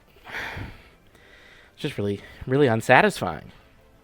The fact that the bad guy wins, and the bad guy is just a guy in a suit that you think Samus could destroy because she's, she's been shown in the series to be super powerful, especially in something like Dread, which of course is at the end of the timeline, but, still, Samus is like a badass. So, to lose to another person in a suit and have to have 5, losers sacrifice themselves for you, it's just a huge bummer. Huge lose for Samus, but not a lose in like a dang, that was sad. Like a lose in like, dang, that was sad. If that makes sense. So it's all those negative things. Again, the positives are kind of low on Prime 4. It has the bare minimum good things that a Prime game has. Again, good control. The combat is fun. Another good thing is that the returning abilities that are a staple in all these Metroid games sort of get some little creative twists on them to be psychic themed, because that's the power that the aliens give Samus. So all her abilities, like, you get, instead of getting the Spider Ball, you get the Psychic Spider Ball, and it has a new move. That's cool. But the game is so short, it really doesn't utilize a lot of these power-ups very much, except, of course, for cleaning up, like, collecting missile expansions and whatnot, which in this game, I don't know about the other games because I haven't like played them enough, but doing 2 playthroughs of this game really showed me that I don't need to go out of my way to collect more than what's on the main path. The shot expansions, ammo expansions, and the missile expansions that you get on the main path are just fine. Didn't need any more energy tanks than really show up on the main path, though of course knowing where they all were made them all a lot easier to collect quickly, so I still went for most of them on the second playthrough. Another thing that did make me regret my purchase, the game in general did not make me regret my purchase of a Switch 2, but I did my second playthrough on my original Switch to see like if it was noticeably different, and it really wasn't. There were a couple little graphical things I noticed. The load times are longer on Switch, but otherwise I should have just bought the Switch version. And the Switch version has a better cover, which is a big deal. So I'll end with that. That's really the biggest bad thing, is that the cover of the Switch 2, if you guys have seen it, it's got this horrible giant red across the whole top instead of the sleek one in the corner.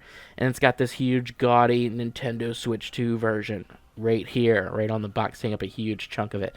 So for this picture, of course, that I put in, I put the Switch version because it looks better. But then the Switch 2 version has a good spine. Can't win. Can't win. Either pick a good cover or a good spine. I don't know. But okay, where's this game placed realistically? I'm not literally going to put it below the AI remaster game, but it's probably going to float somewhere in B tier. Again, it's kind of like a bare minimum good, whereas if C is like the neutral to mediocre games, B is like solid to good, and I'd say this is good. I don't want to put it below Pirate Yakuza, but I think I might put it below Scarlet Nexus, which I didn't have too many good things to say about Scarlet Nexus. I don't know.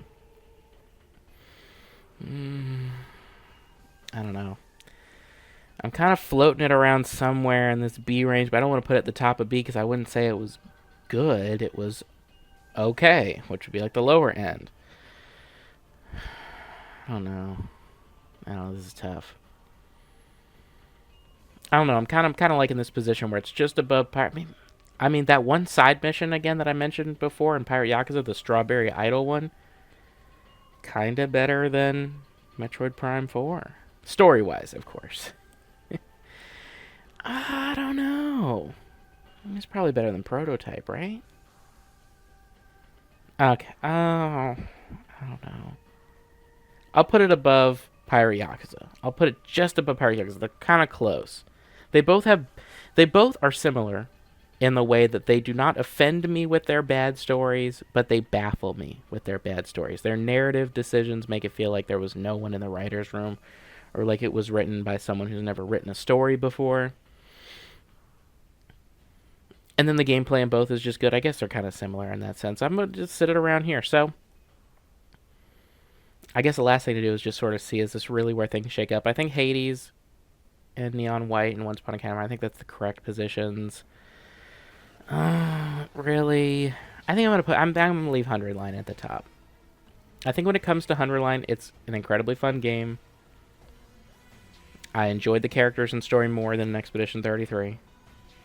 And the combat probably gives me the same amount of enjoyment, even though I would praise Expedition 33 more.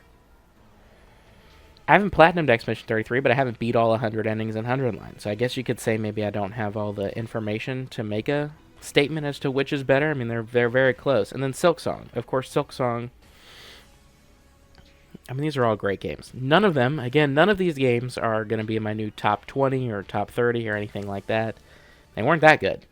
But I mean, that sounds mean. They're great games. These are. I'm very happy to have played them this year, and you can see sort of compared to where we were when we first put Expedition 33, things really filled out for the S and A tier. We ended up having 6 games in S tier, and 6 games in A tier. I think that's a great year, and no games in D tier. No games below the dreaded Nekopara, to be called worse than that for being offensive to me personally as a gamer. So, yeah, it's pretty good. Though it's interesting that the whole C tier is games that came out this year. So I guess I said it was a stacked year. I mean, it's still pretty stacked, though now I'm looking at no games that came out this year in A tier, just by happenstance. So it's interesting. But that, I think, is where we're going to call it. I think I'm pretty happy with how this is looking, so we're going to break for a moment. Of course, me. It's going to be a second, and of course, later on, my wife's going to be jumping in. She doesn't know what ended up in the top 10, but she has that list and her list of prizes, so we'll cover those together and wrap things up. And we're back. All right, so now I'm joined by my lovely wife here. Say hello. Hello. And so similar to last year, of course, last year we were doing it sort of throughout the whole video, but I'm having you join me here at the end to sort of do our tradition. This is something, again, we've done privately for years. We did it in last year's video, where you have predicted what will be in my top 10. So I think when we ran down the list yesterday, when you jotted down all the games that you had as choices, you pretty much recognized all of them, wouldn't you say? Yeah. So that should make things a little more interesting. Last year there were more handheld games. I'm actually looking at the list here. I don't think there were any handheld games that I see here now. I'm really not seeing it. There were a couple of PC games, which, aren't on the TV. But regardless, each one is worth a point. Doesn't matter what place they're in. It just matters if they're in the top 10. If any of the games you mentioned are in the top 10, you get a point. And there are various prizes for getting points 2, 4, 6, 8, and 10. So why don't you run down the list and let us know what each of the prizes are and what point value they have. Okay. First prize, 2 points, a special breakfast, and then 4 points is a movie night where I get to pick the movies, and then 6 points is 2, 4, 6, 8, 10, 6. I actually don't remember 6. What is 6? That was the museum. Oh, yeah, a museum of my choice. Duh, how did I forget that? Yeah, a museum of my choice. And then 8 was Puma shoes because there's a pair that I want. And then 10 is Uggs because Uggs are very expensive. And I made it number 10 because Jason thinks that he won't have to buy any. Okay, because I don't think you're going to get all 10. But I would say, like I said this to you privately, of course, but if there was any year that you have the highest chance, it's going to be this year because this is the least amount of games. And I think a lot of these are clear-cut as far as where a lot of them landed. So I think you could definitely get close. You may even get 10. You may even get all 10. Yeah. So I think what we're going to do is... And if I get all 10, I get all the prizes. Yeah, so whatever prize count you get all the prizes for that point value and below, of course. So if you got all 10 right, you would get all 5 prizes. Or if you got 6 right, you would get the bottom 3 prizes, if that makes sense. Yes. Yep. So go ahead and run us down your list. I don't know if you have them ordered in any sort of way, like what you think is most likely to least likely. But go ahead and run us down your list and just, briefly why you thought it might be in the top 10. You don't have to think Okay, too hard so about it. Give me I simple. don't have I don't have a specific order. Like I didn't jot it down specifically. I just kind of looked over your list a few times and then kind of just started thinking about what I wanted to put in. So I don't have a specific list. I mean order, but the first one obviously that I put down is Hollow Knight Silksong. Okay. And I picked that one because number one, everybody who is a Hollow Knight fan waited 6,000 years for this game. And when it came out, you seemed like you enjoyed it a lot and you played it a lot. And I thought it looked really good. I thought it looked really cute. So I was like, yeah, I think this is going to be top 10 material. My second game that I picked was Claire Obscure Expedition 33. Again, we've had multiple talks about this game while you were playing it and after you played it. And I feel like you like this game more than I like this game. And I think when you first started the game, I liked it more. Like I was like, oh yeah, I'm all behind this. Like it has the vibes. I love the characters. I love the music. I love everything. And then as the game progressed, I feel like you started to like it more and I started to like it less. And I felt like it was a pretty safe pick because compared to the other games, it was, I feel like it was top 10 worthy just based on a lot of different things about it. But my third pick is 100 Line Last Defense Academy. I obviously put this one in top 10 because we had so much fun playing this and we both like it a lot. And we joked around the whole time and there's like 100 endings. And, we both want to go back and get more endings. So I was like, how could this not be top 10 if we both had so much fun? I think that's some And sound then logic. I think that's some sound logic for sure. And then for number four, I put Neon White. Just because I was not a fan of Neon White, but when you were playing it, you looked like you were having a lot of fun, and you really liked the gameplay, and you played like a lot of it, like more than you had to. Like you beat the game, and then you kept playing. So I was like, okay, you must like this a lot. I feel like you talked about things that you liked about it, and you would like show me cutscenes, or while you were playing, you'd be like, "Look at this, look at this." So I feel like you like this game a lot. This one, might be a miss, but you know what? I felt like it was better than a lot of other games that were on the list, so I wanted to add it. Okay. This next one is either like, oh my god, she's a genius, or she is so stupid. Why would she add this to the list? So the next one I put is Need for Speed Hot Pursuit.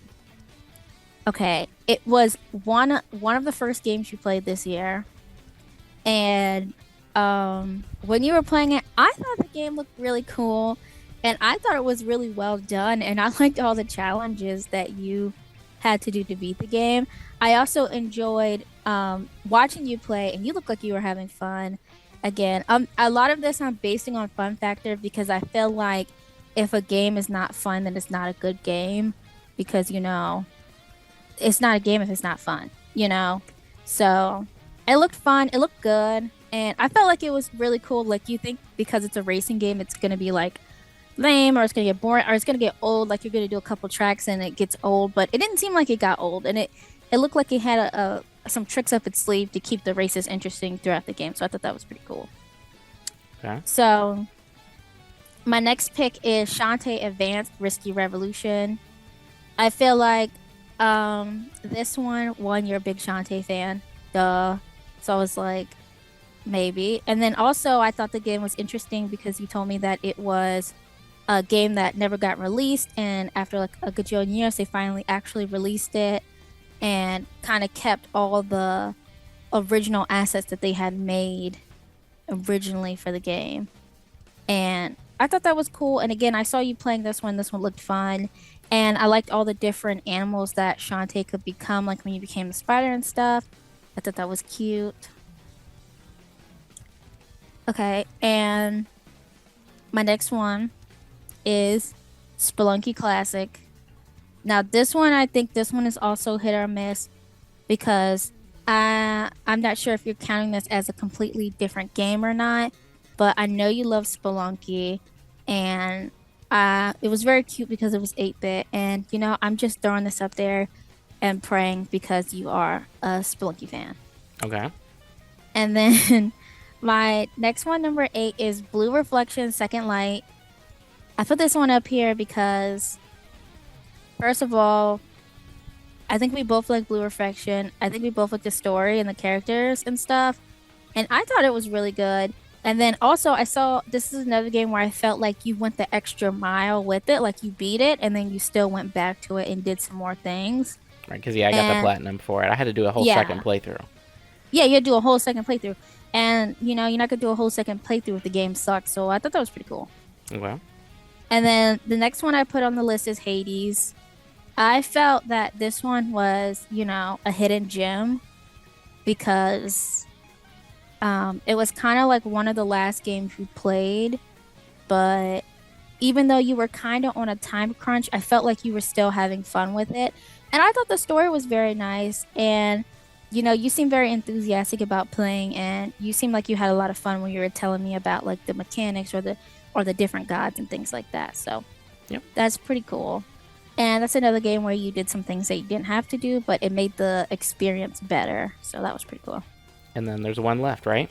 Yep, last one. The last one for the top 10 I picked is Once Upon a Katamari. So I picked this game because I am a huge Katamari fan, and then I got you into Katamari. So I was really excited like when you played this game, and you did really good. You did 10, 10, 10, 10, 10 times better than me, and you platinumed the game. And the game, I feel like the game is perfect. The game has no flaws. It's really, really fun. I love all the different eras. I love the plot. The plot is so funny. And I like that you get to see more of the queen and other things in the game. That's true, and I did forget to talk about the plot when I placed it. But yes, I like the queen's little skits as well. I wasn't too crazy about the stuff the king had going on. His was more abstract, but Yeah. I love seeing the queen and all the cousins and the eras having fun. Yeah. And you can make your own cousin, which was really awesome. So I feel like Once Upon a Katamari is just a 10 out of 10 game.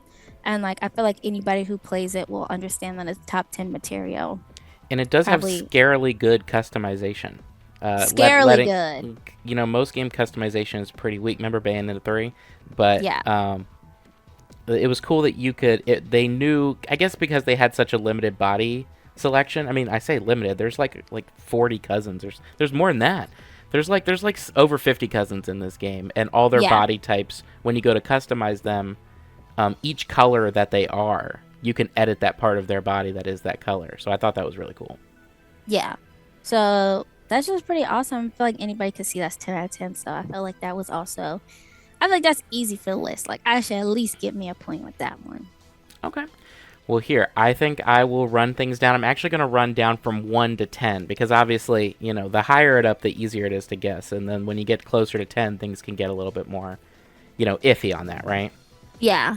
So I'm going to run down. I'm going to let you know. It's very interesting. It was interesting hearing your predictions. There were some surprises, but not as many as you may think. So starting off, I'll go with the trifecta, the three that were contending for my game of the year were 100 Line, Expedition 33, and Silksong, which were also the first three that you clearly put on your list. Yeehaw! So you got all Let's those go. right, and they were all in the S tier. And Okay. there were three more games in the S tier, and those were Hades, Neon White, and Once Upon a Katamari, which you also got. Oh my god, that's 6. That's 2. Okay. So you got the entire S rank correct. There were no misses in the S rank, unlike last year where you didn't believe in Paper Mario: The Thousand-Year Door. I did not believe you liked it that much. You didn't believe in the game, I think is what we agreed. You decided the game must have been mid. No. I didn't believe that you could understand Peak, but regardless, let's continue. Okay.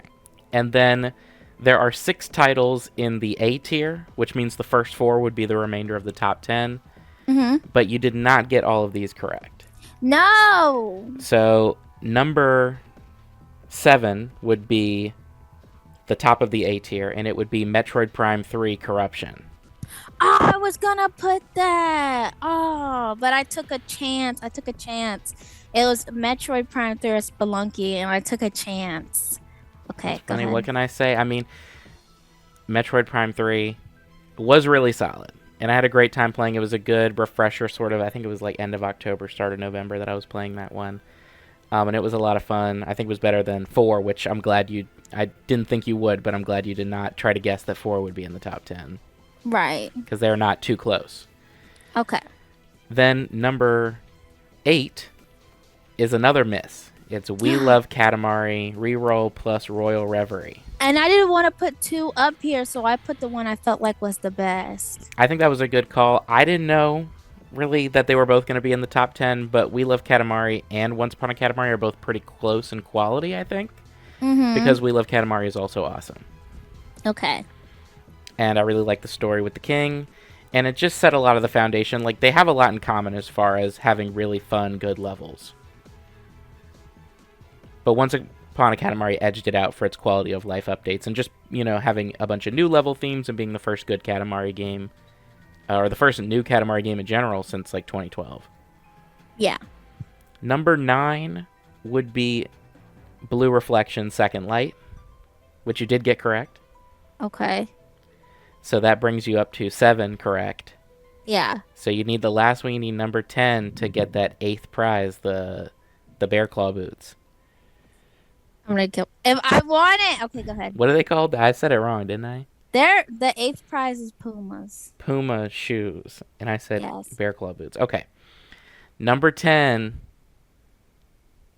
was Need for Speed Hot Pursuit Remastered. Yes! Oh my god, yes! Oh my god! I can't believe it. Let's go.